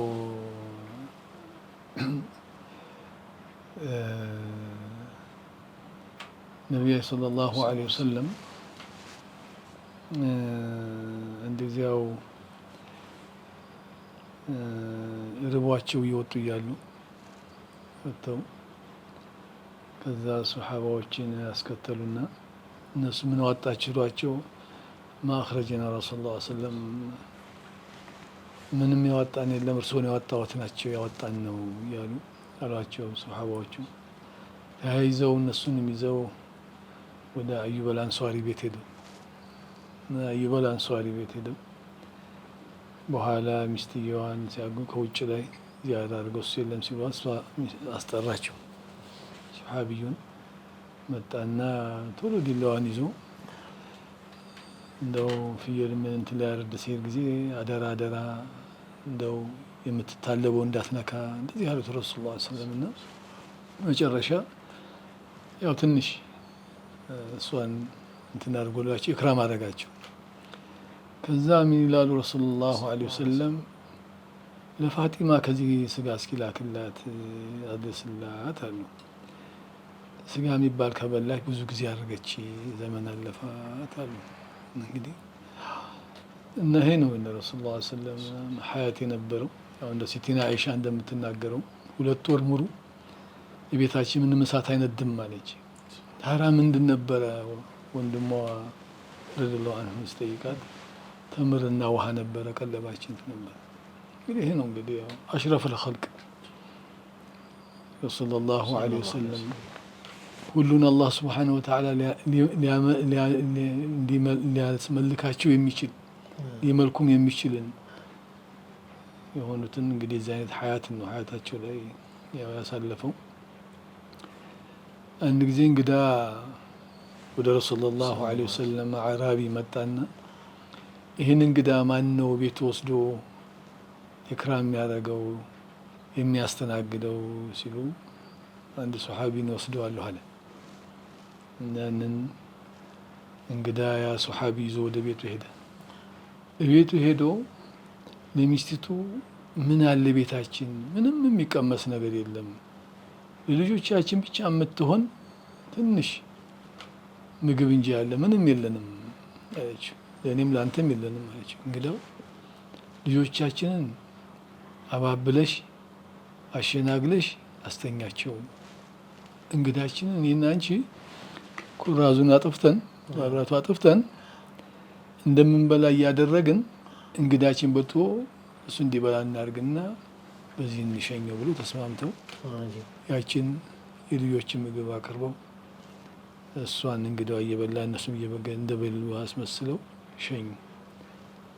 በዚህ ነቢዩ ሰለላሁ ዐለይሂ ወሰለም በንጋታ እናንተ እንደው አላህ ተደሰተ ምን አድርጋችሁ ነው ብለው ሲጠይቋቸው ወላሂ ምንም ያደረግነው ነገር የለም፣ በቃ የነበረች የልጆች ነበረች፣ እኛ መርሃባችን ያው እንደኛም ተኛ፣ እኛም ልጆቻችን አስተኛን፣ እኛም ሳንበላደርን ያችን ያለችውን ያችን ቁርሷን ፍትፍቷንም ለእንግዳችን ሸኘንበት አሉ። እንግዲህ ሱሐቢዩ ይሄ ነው።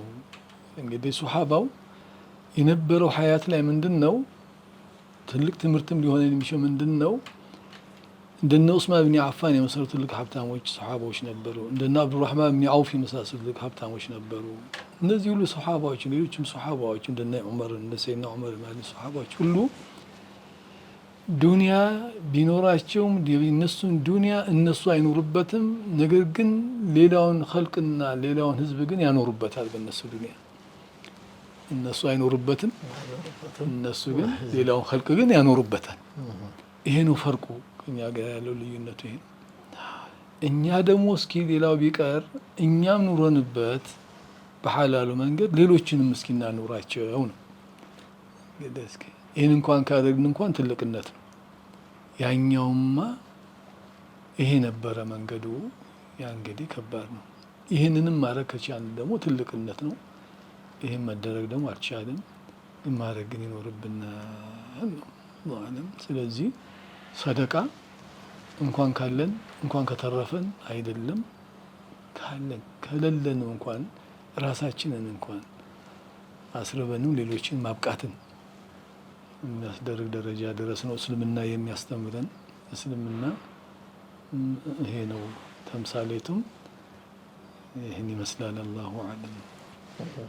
እነኛም ይሄን መሆን አለብን እንችል እንደው ወደ ሁለተኛው እንኳን ብንችል ደረጃ እንኳን መድረስ አለብን እንጂ የትልቁ ደረጃ አላሁ አለም ይህን ይመስላል።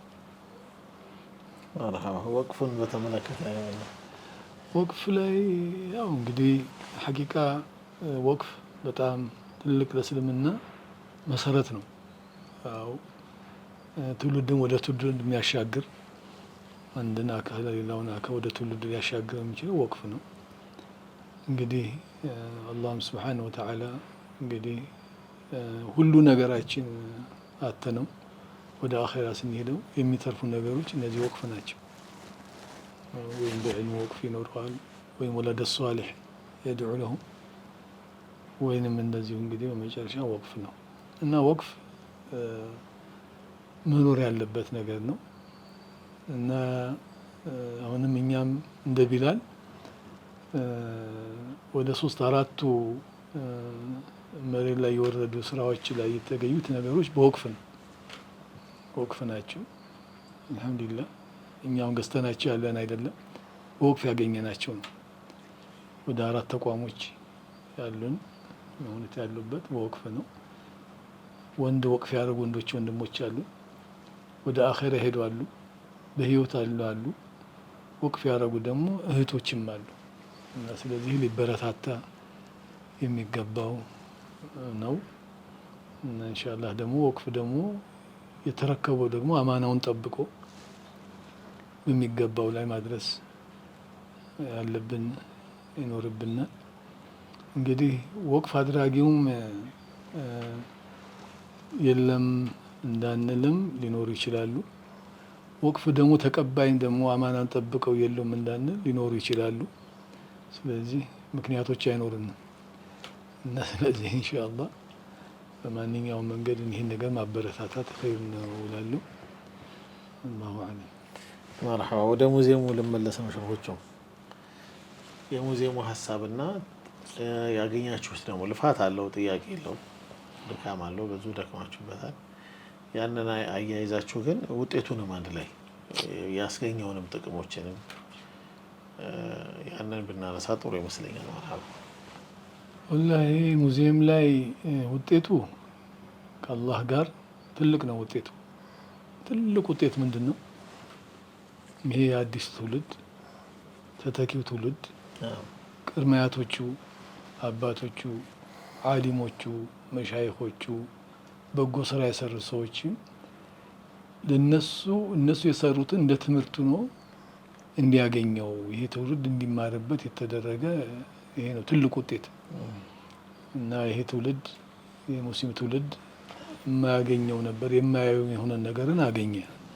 አላህ ስበብ ሆነና ይሄን ያው ሙዚየሙን በመደረጉ ይሄ ነገር ተከስቷል። አሁን በጣም ብዙ ታዳጊ ልጆች ያው እንደ ከፊሉ ያው በቃ እንዲሁ ከየት እንደመጣ እስልምናን ሳያውቅም እንዴት እንደተቀባበለውም ያልደረሰበት እንዲደርስበት እንደደረሰው እሱ ዘንድ ላይ አብቅቶታል። ሌላው እንደ ጥፋት ነገር ወይም እንደ ሌላ አላስፈላጊ ነገር ነው ብሎ የሚያስበው ነገር እንዳልሆነ ትክክለኛ እስልምና ሀበሻ ላይ አመጣጡና ሂደቱ ይህን እንደሚመስል አዲሱ ትውልድ ላይ ወጣቱ ትውልድ ላይ ይህ ሀሳብ እንዲሰርጽ ይህ ሀሳብ እንዲኖር አድርጓል እና ትልቅ ይሄ ትልቅ ውጤት ነው ከአላህ ጋር በጣም በጣም እና ብዙ የትምህርት ቤት ወጣት ልጆች፣ ህጻናቶች፣ ታላቆች በዩኒቨርሲቲ የሚማሩ ከዛም አልፎ ከእስልምናም ውጭም ያሉ እስልምናም ያልሆኑ አካላቶችም ጭምር ከየዩኒቨርሲቲ ድረስ እየመጡ ከየትምህርት ቤት ድረስ እየመጡ ይህን ሁሉ ጎብኝተዋል፣ እየጎበኙም ያለው እና እስልምና ሃይማኖትን ውጭ ያሉትም አዋቂ የሆኑ ሰዎችም ባለስልጣኖችም ሚኒስትሮችም እንደዚሁም ደግሞ እንደ ክቡር ጠቅላይ ሚኒስትሩም ዶክተር አብይ አህመድን የመሰሉ ታላላቅ ሰዎች እንደዚሁም እንደነ ቀድሞ ጠቅላይ ሚኒስትር እንደነ ክቡር ደመቀ መኮንን አይነት እንደነ ክቡር ኃይለማርያም ደሳለኝና የመሰሉና ብዙ ሚኒስትሮች መጥተው ጎብኝተዋል። ብዙ የውጭ ሀገር አምባሳደሮች፣ የውጭ ሀገር የውጭ ጉዳይ ኃላፊዎች፣ የተለያዩ ባለስልጣኖች እንደዚሁም ደግሞ ብዙ ቱሪስቶች በራሱ በአየር መንገድ አማካኝነት እየመጡ አሁንም ድረስ ይጎበኛሉ። ይህ ሁሉ አስገኝቷል ነው። ሌላው ቢቀር አሁን ሙስሊሙ ማህበረሰብ እንደው አለኝ እንኳን ብሎ የሚሄድበት እና ታሪክን ላያገኝና ወይም ሰው ላሳይ ብሎ የሚሄድበትን ማዕከልን በአላህ ፈቃድ ያው ተመስርቷል እና ይሄ አልሐምዱሊላህ እና ትልቅ ውጤት ነው። የ400 ዓመት የ500 ዓመት ኪታቦች፣ ቅርሶች በጣም ውድ የሆኑ የማይገኙ እነዛ ነው በታማኝነት እንደው አማናን በመስጠትም ይሄ ሁሉ ተሰብስቧል። ኢንሻአላህ ከዚህ በበለጠ በሰፊው ለማድረግም ኢንሻአላህ ቀጣይ ዝግጅታችን ይሄ ነው እና ጥሩ ውጤቶች ተገኝተዋል ብለን ነው ኢንሻአላህ የምናስበው።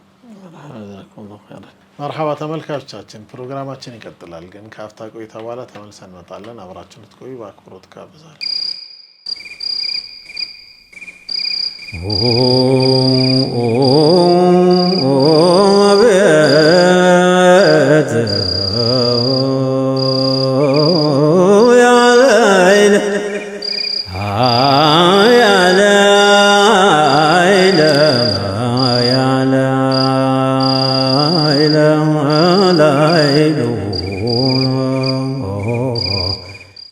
መርሐባ ተመልካቾቻችን፣ ፕሮግራማችን እንደቀጠለ ነው። እንግዲህ ሸኻችን ሼህ መሐመድ ጀማል ከኛ ጋር ይገኛሉ። እንግዲህ በተለይ ቢላል ከሚሰራቸው ስራዎች አንጻር እያየን የእሳቸውን የህይወት ተሞክሮ እየዳሰስን ነው። ከኢልማቸውም ከእውቀታቸውም ከምክራቸውም እየወሰድን እንገኛለን። ምናልባት በዚህኛው ክፍል ግን የምናነሳቸው ነጥቦች ቢላሉል ሐበሽ ላለፉት 25 ዓመት በጎ በሚባሉ ስራዎች የኡመቱን ክፍተት እያየ በተለይ በተደጋጋሚ በሚያይበት ክፍተት ላይ እየገባ የእኛን ብዙ ግዴታ የሆኑ ነገሮችን እንደ ፈርደል ኪፋያ የሚባሉትን ሁሉ እየሸፈነ እየሰራ የሚገኝ ድርጅት ነው። ይሄ ተቋም እንግዲህ ብዙ ውጣ ውረዶችንም እንደማሳለፉ ደግሞ በስራቸው እና በሳቸው ዙሪያ ብዙ ጠንካራ ወንድሞች፣ ምሁሮች፣ አሊሞች፣ ነጋዴዎች፣ ሀብታሞች እንግዲህ በየደረጃው ሁሉንም የህብረተሰብ ክፍል ያማከሉ አሉ። ነገር ግን ያው አሁን የምንጠይቀው ጥያቄ ቢላሉል ሐበሽ ከህዝቡ ምን ይጠብቃል? ህዝቡስ ከቢላል ምን ይጠብቅ? ቢላልስ እንደው ኡስታዝ ደግሞ ፐርሰናሊ ተተኪስ አዘጋጅታችኋል የሚል ጥያቄ ማድረስ ፈልገናል። እንግዲህ ከተተኪ ማዘጋጅ ጋር ተያይዞ ቢላል እስከ ዛሬ ደግሞ ለብቻቸው ደግሞ ለኡስታዝ በተመለከተ የሽምግልና ህይወት ብዙ አሳልፏል ብያለሁ መግቢያ ላይ እና እንደሷንም እንደው አንዲት ብቻ መውቂፍ የሽምግልና ሀያታቸውን በተመለከተ ህዝቡ ጋር ያለውን ክፍተት ምክርም እንዲሰጡን ነው። ከዛ ባለፈ ግን ቢላሉል ሐበሽ ተተኪስ አዘጋጅታችኋል የሚለውን ነገር ማንሳት ትፈልጋለሁ። ከህዝቡ ደግሞ ምን ይጠበቃል? ከኛ ከህብረተሰቡስ ምን ይጠብቃል? ቢላልን ከመደገፍ አንጻር ቢላልስ ለህዝቡ ምን ለማበርከት አስቧል? ወደዚህ እመራችኋለሁ። መርሐባ ሸማች። ሶስት ጥያቄ ነው መሰለኝ። ሶስት ነው። እሺ ቢላል ተተኪ እንዴት ነው አዘጋጅተዋል ወይ? ተተኪዎች እንዴት ነው ላልከኝ ወንድም መሐመድ ሐቂቃ የሰዎች ጥንካሬ የመሪዎች ጥንካሬ መለኪያው በትልቁ መለኪያው ወይም በቃ መለኪያው ተተኪዎች መሪዎችን ማፍራት ነው። ተከታይ ማፍራት አይደለም። ተከታይ ማፍራቱ ኸይር ቢሆንም ግን ሐስበል አህዋል ነው የሚሄደው።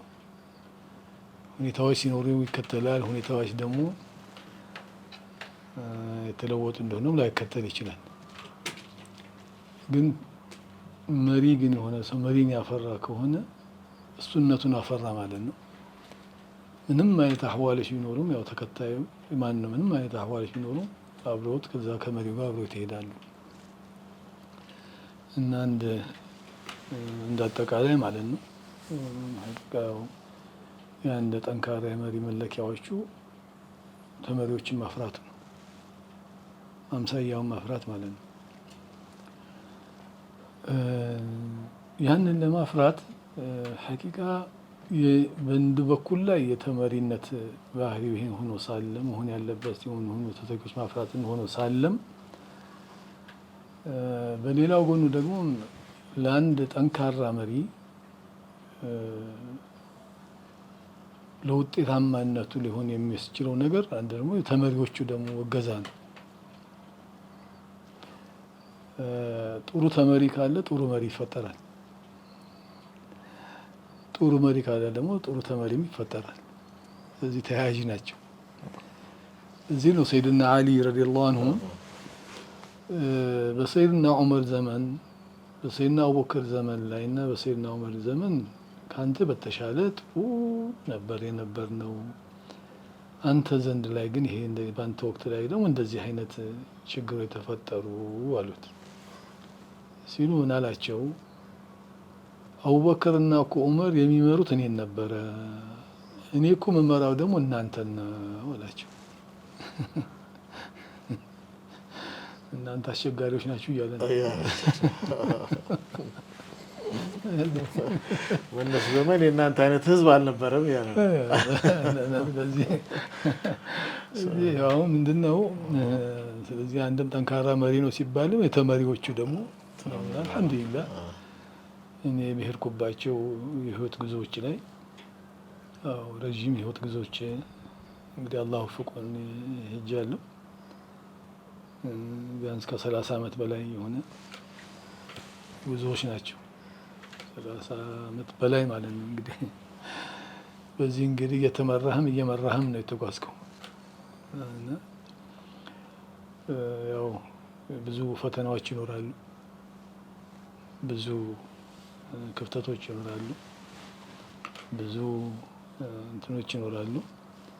ግን አልሐምዱሊላህ ያው ይሄም ሆኖም ግን ያው አልሐምዱሊላህ እንግዲህ እዚህ ደረጃ ደርሰናል እና ጥሩ ተመሪዎችም አላህ ወፍቆኛል ብዬ አስባለሁ እና ብዙ ቦታ ላይ በብዙ እንትኖች ያ ነገር ነበረ እና የኔ ብቻ ውጤት አይደለም፣ የጋራ ውጤት ነው ማለት ነው። የጋራ ውጤት ነው። ቢላል የጋራ ውጤት ነው። እንደውም በጣም ከመሪው በላይ ሊመሰገን የሚገባው ተመሪዎቹ ናቸው። የእነዚህ ወንድሞች እህቶች አገር መምራት የሚችሉ ብዙ ማህበረሰብ መምራት የሚችሉ ብዙ ከእውቀቱም የዱንያ እውቀቱም የዲን እውቀታቸውም የተከማቹበት ነው። እህቶችም እንደዚሁ የተከማቹ እህቶች ያሉበት ነው እና ይህን የመሰለ የጋራ ውጤት ነው ያለው። ስለዚህ ከአላህ በታች አሉ ብዬ ነው የማስበው። ያው አንተም ኡስታዝ መሐመድም አንተም ከእነሱ ውስጥ አንዱ ነህ። ራስህ ቢላል ላይ በስራ አስፈጻሚ ላይ ከ10 ዓመት በላይ አገልግልሃል።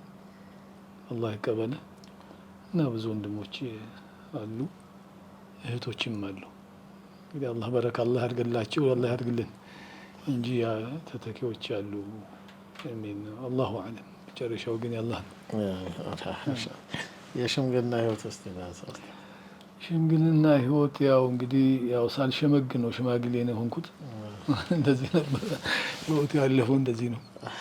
ረዥም አመት ነው፣ በጣም ረዥም አመት ነው። ይሄን እንግዲህ አላህ ራሱ ሽቶት አላህ ፈልጎት ያው በዚህ በሽምግልና ሀያት ላይ ረዥም ሀያቶችን ያው አሳልፍ ያለው በጣም ሰፊ ናቸው። እንዳልከውም በግለሰብ ደረጃ፣ በትዳር ደረጃዎች፣ በንግድ ደረጃዎች፣ ተቋምን ከተቋሞች ጋር በማስታረቅ ደረጃዎች፣ የሙስሊሙን መካከል ላይ በሚፈጠሩ የተለያዩ ሁኔታዎችና በእነዚህ ዙሪያም ላይ የማስታረቅም ዙሪያዎችን ያው ብዙ አጋጥሞኛል፣ ብዙ ይጀበታለሁ። እንዲሁም ያው ከሙስሊም ማህበረሰብም ጋርም ከመንግስት ጋር በሚኖሩ ጉዳዮች ላይ የማሸማገሎች የማቀራረብ ነገሮችን ከተለያዩ መንግስታትም ጋር ጭምር እዚሁ ሀገር ውስጥ እነሱን ላይም ተሳተፍ ያለው በብሔረሰቦችም ዙሪያም ላይ በሚፈጠሩ አንዳንድ ነገሮች ላይ እንግዲህ አላህ እየወፈቀኝ የአላህ መሻት ሆኖ የአላህ ኢራዳ ሆኖ ተሳተፍ ያለው ይሄ ነው እና በሰፊ የሆነ ሂደት ነው ያለው። እንግዲህ እኒህን ነገሮች የግል ህይወት ታሪኮች፣ የሽምግልና ታሪኮች፣ የመንግስት ሰፈር ታሪኮች፣ የግባና የውጣና የውረድ ታሪኮችን እንግዲህ አላህ ዑምርና አፊያ ከሰጠኝ ያው እንግዲህ አሁን በመጽሐፍ ደረጃዎች ላይ ያው ወደ 3-4 አመት ይዞ አደርሶኛል። እነዛኝ ለትውልዱ ኢንሻአላህ ቢጠቅመው በሚል ያው እንደ ተሰንደው ተቀምጠዋል። የጨማመርኩባቸው ነው እና ያው ሰፊ ነው። በአንድ 2 በ3 ክፍል ሊከፈሉ የሚችሉ ናቸው። እንግዲህ አለ እንግዲህ እዚህ ወቅት ላይ ኢንሻአላህ እኔ እንትን እናየዋለን። በሽምግልና ላይ አንድ እንደው እንዳልከኝ እንደምን አጋጣሚ ያልከኝ ሐቂቃ አንድ ሰፊ ነው፣ ግን ለሰው ልጅ ለልጆች ለወጣቶች ግን ትምህርት ነው ብዬ የምለው ግን አንድ ትዝ ከሚለኝ ነገር አንድ አጋጣሚ ምንድነው ያ ወጣት ልጅ ወጣት ልጅ ነው። በወጣትነት እድሜው በልጅነቱ ማለት ነው በልጅነት እድሜ ላይ ያለ መስጊድ ላይ ነው አለኝ። መስጊድ ላይ ከአንድ ሰው ፈለቅ ካለ አንድ ወንድም ሰው ላይ ከኪሱ ላይ ወደ 4000 ብር ነው 5000 ብር የሚሆን ይወድቃል። ያቺን የወደቀችውን መስኪን እንትን ላይ ነው ወደ ቦታ ሲወድቅ ያቺን ገንዘብ ያው ልጅነት እንደው አታለለኝና ወሰድኳት አለ። ያው ሰውየውም ያቺን ያው በልጅነት ነው እና የረጅም ጊዜ እንትን ነው እንደዛ ላይ እንግዲህ አሳለፈ። ያው ወሰደ እሱ። መጨረሻ ግን እኔ ጋ ይህ ወጣት እኔ ጋ መጣ። ሲመጣ ይሄ ድሪ ከተደረገ ቢያንስ ከ10-13 ዓመት በኋላ ይመስለኛል የመጣው እና እሱ ደግሞ ሰው ጋር ተቀጥሮ እየሰራ ነው እና ደሞዙ 250 ብር ነው 300 ብር አካባቢ ነው ደሞዙ እና ይሄ ድሪ ከሆነ ከ15 ዓመት በኋላ ማለት ነው 5 ዓመት ወይም 10 እንደ ይሆን ይችላል እና ምንድነው ይህን ገንዘብ ሰብስቦ መጣ እኔ ጋር ይሄን 4-5 ብር መጣ። ይሄ ኡስታዝ ነኝ ይሄን ያህል ዓመት እየሰበሰብኩ ነበር እኔ ይሄን ለመሰብሰብ ረጅም ዓመት ወሰደብኝ አለ። ይሄን የሰበሰብኩት አሁን ሰብስቤ ያመጣሁት አጠራቅሜ ያችን ሀቅ ለነዚህ ለዛ ሰውዬ ለመስጠት ነው። ስለዚህ እዚህ ሰውዬ ጋር እከሌ እንዲህ የሚባል ሰው ነውና እችን ነገር እችን አማና ለአሸማግሌችን አማና ሰጥልኝ አለ። አሁን እንግዲህ ምንድነው መሀል ላይ ስኖር ያው እንግዲህ አሸማጋይ ሆንክ በለው ወይ ነው ማለት ነው። አላ ያንን ሰውዬ አፈላለኩበት ቴሌፎን። ከዛ በኋላ ተገናኘን። አላህ ደግሞ በሀያት ደግሞ ሰውዬው ደግሞ መቆየቱ እንደዚህ አይነት ገንዘብ በዚህ ወቅት ላይ እንዲህ አይነት ገንዘብ ጠፍቶ ነበር ወይ ስለው አልኩት። ቢያስታውስ ሊያውቅ አልቻለም። እኔ አላስታውስም አለ። በቃ አስታውስም። እሱ ደግሞ የዛ ጊዜ ደህና ገንዘብ ያለው ሰው ነው። እሱም በቃ አላስታውስም። ሀብታም ነው እሱ፣ ደህና ገንዘብ ያለው ሰው ነበር እና እኔ አላስታወስኩም አለ። አይ እና አሁን ታዲያ ይሄ እንደዚህ ያመጣው እንደዚህ አይነት ከስራው እንደዚህ አድርጎ ወጣ ልጅ ነው እችን ገንዘብ ስትልኝ ብሎኝ ነው አልኩት። በጣም ገረመው እሱ። እንዳ በአሁን ጊዜ እንደዚህ የሚያደርግ ሰው አልቃለ አለኝ። አዎ የአላህ ባሪያ እንዲህ አለው ወላሂ እኔ ለሱ አፉ ብዬለታለሁ አለ። አፉ ብያለሁ ይህ አይነት በማድረጉ በጣም አፉ ብያለሁ አለ። ሰውዬውን አልነገርኩም። ያው መቼም ሽምግልና ላይ ትልቁ ነገር ከተሸምጋዮቹ አሸማጋዮቹን የሚፈልጉበት ትልቁ ባህሪ ብዬ የማምነው ምንድን ነው? አማና ሚስጥር ነው። በጣም አማና ነው እና አንዳንድ አማናዎች ይዛቸው ወደ አኼራ የምትሄዳቸው አለ። በአብዛኞቹ እንደዛ ናቸው።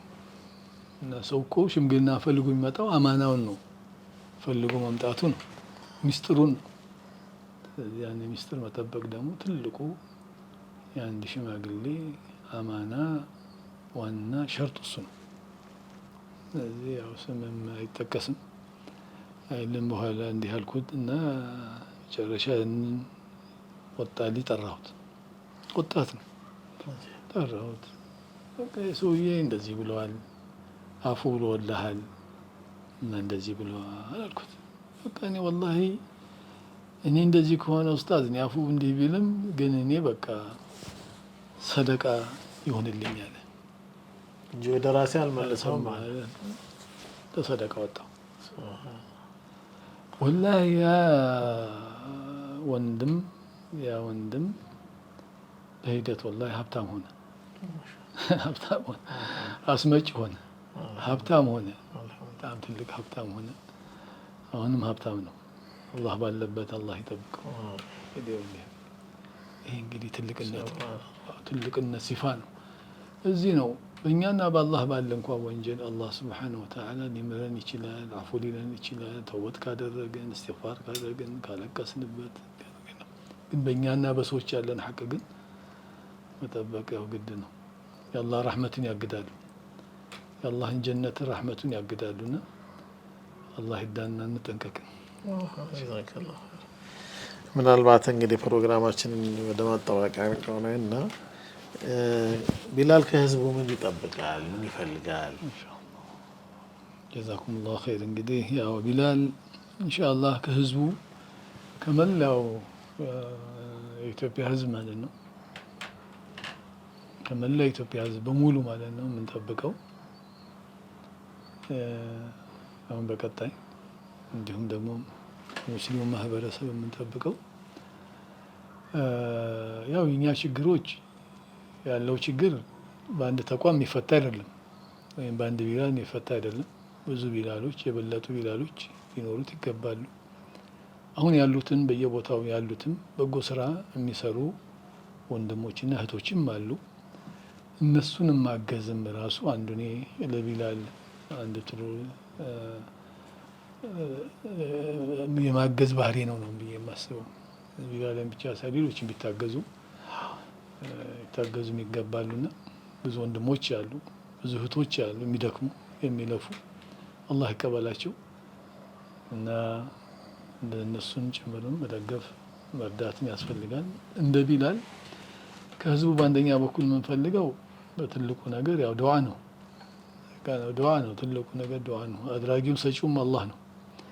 በትልቁ የምንፈልገው ዱዓ ነው። ሁለተኛ ከልባችሁ ዱዓ እንድታደርጉልን፣ ከቀልባችሁ ዱዓ እንድታደርጉልን ይህንን ስራችንን ትንሽ ስራዋን ማለት ነው ጥቂት ሆን ስራዋን አላህ ዘንድ ላይ እንዲቀበልን ቀቡልያውን አላህ ዘንድ እንድናገኝ ዱዓ አድርጉልን። ይህ ነገር ነው ትልቁ እኔ አንዱ መልእክቴ። በመቀጠል ካላችሁ ትንሿም ትሁንም ትንሿም ትልቋንም ለእኛ ሁሉ እኩል ነው። ግን ከአሁን በኋላ ላለ የምናስበው ትልቅ ፕሮጀክቶች እና አሁን ያሰብነው ትልቅ ፕሮጀክት ከአላህ ጋር አንደኛ የህፃናት እና የወላጆች ትልቅ ሆስፒታል መገንባት ነው። ሁለተኛ ትልቅ አሁን የያዝናቸውን የስልጠና ማሰልጠኛዎችም ናቸው።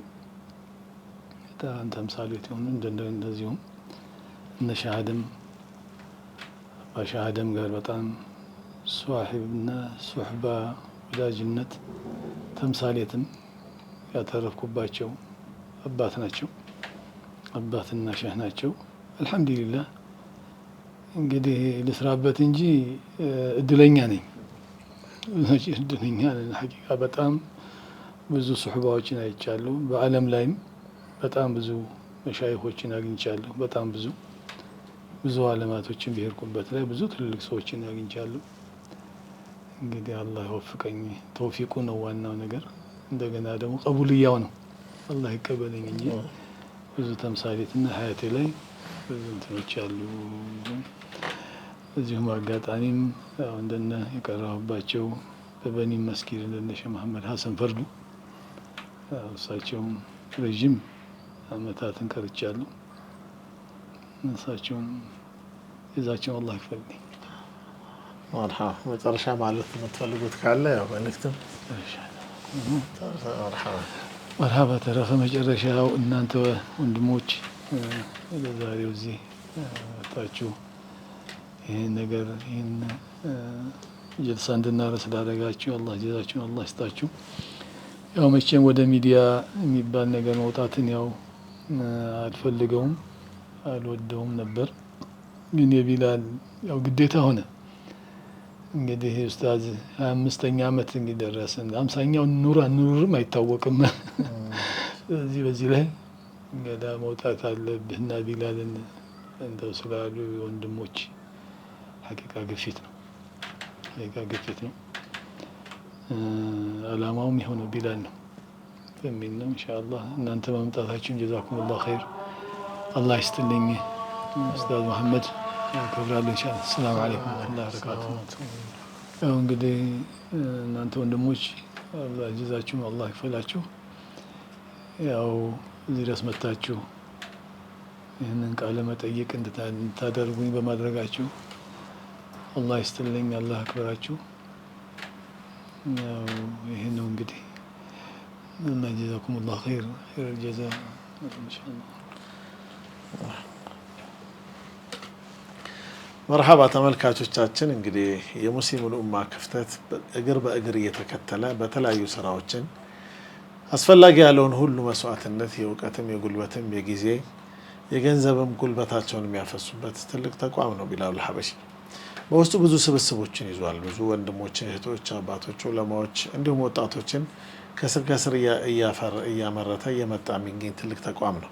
ይህ ተቋም ዘላቂ ሆኖ ያሰባቸውን ስራዎች ደግሞ በተለያዩ ቦታዎች ተደራሽ ሆኖ ደግሞ ለሁላችንም ክልልም በኢትዮጵያችን ላይ ማለት ነው ተደራሽ እንደሆነ የሁላችንም እገዛ ሁሌ ያስፈልገዋል። በእጅ ስልካችን ላይ ባለው በ6833 ከዛ በተጨማሪ ደግሞ የአባልነት ፎርም በመሙላት ሁሌም በየወሩ አቅማችን የፈቀደውን ከ10 ብር ጀምሮ ያገዝን የቻለውን ነገር ሁላችንም አስተዋጽኦ ልናደርግ ይገባል። ከዚህ ባለፈ እንግዲህ አንዳንዴም ቢሆን የምንችለውንም ያህል በየአካባቢያችን የምናረቀውን ሰደቃም ካሉ ማንደርስባቸው ካሉ እዚህ ያሉ የቲሞችን ምስኪኖችንም በቀላሉ ያደርሱላችኋል። በተቻላችን አቅም እንግዲህ ቢላልን ባለንበት ቦታ ሆነን ሁሉ ቢላል ልናግዝ አደራም ጭምር እላለሁ። እንግዲህ ሼኾቹ ሼክ መሐመድ ጀማል አብዱል መሊክ ጎናፍርን በእኔም በእናንተም በተመልካቾችም ስም አመሰግናለሁ። እንዲሁም ከኋላ የነበሩት የሀዲማ ስታፎች እንዲሁም የቢላል ተቋም በአጠቃላይ ስታፎችንም ይኸው አጋዥ ቦርዶችም ስራ አስፈጻሚዎችም አመሰግናለሁ። መሐመድ አደም ነበርኩ። ወሰላሙ አለይኩም ወራህመቱላሂ ወበረካቱ።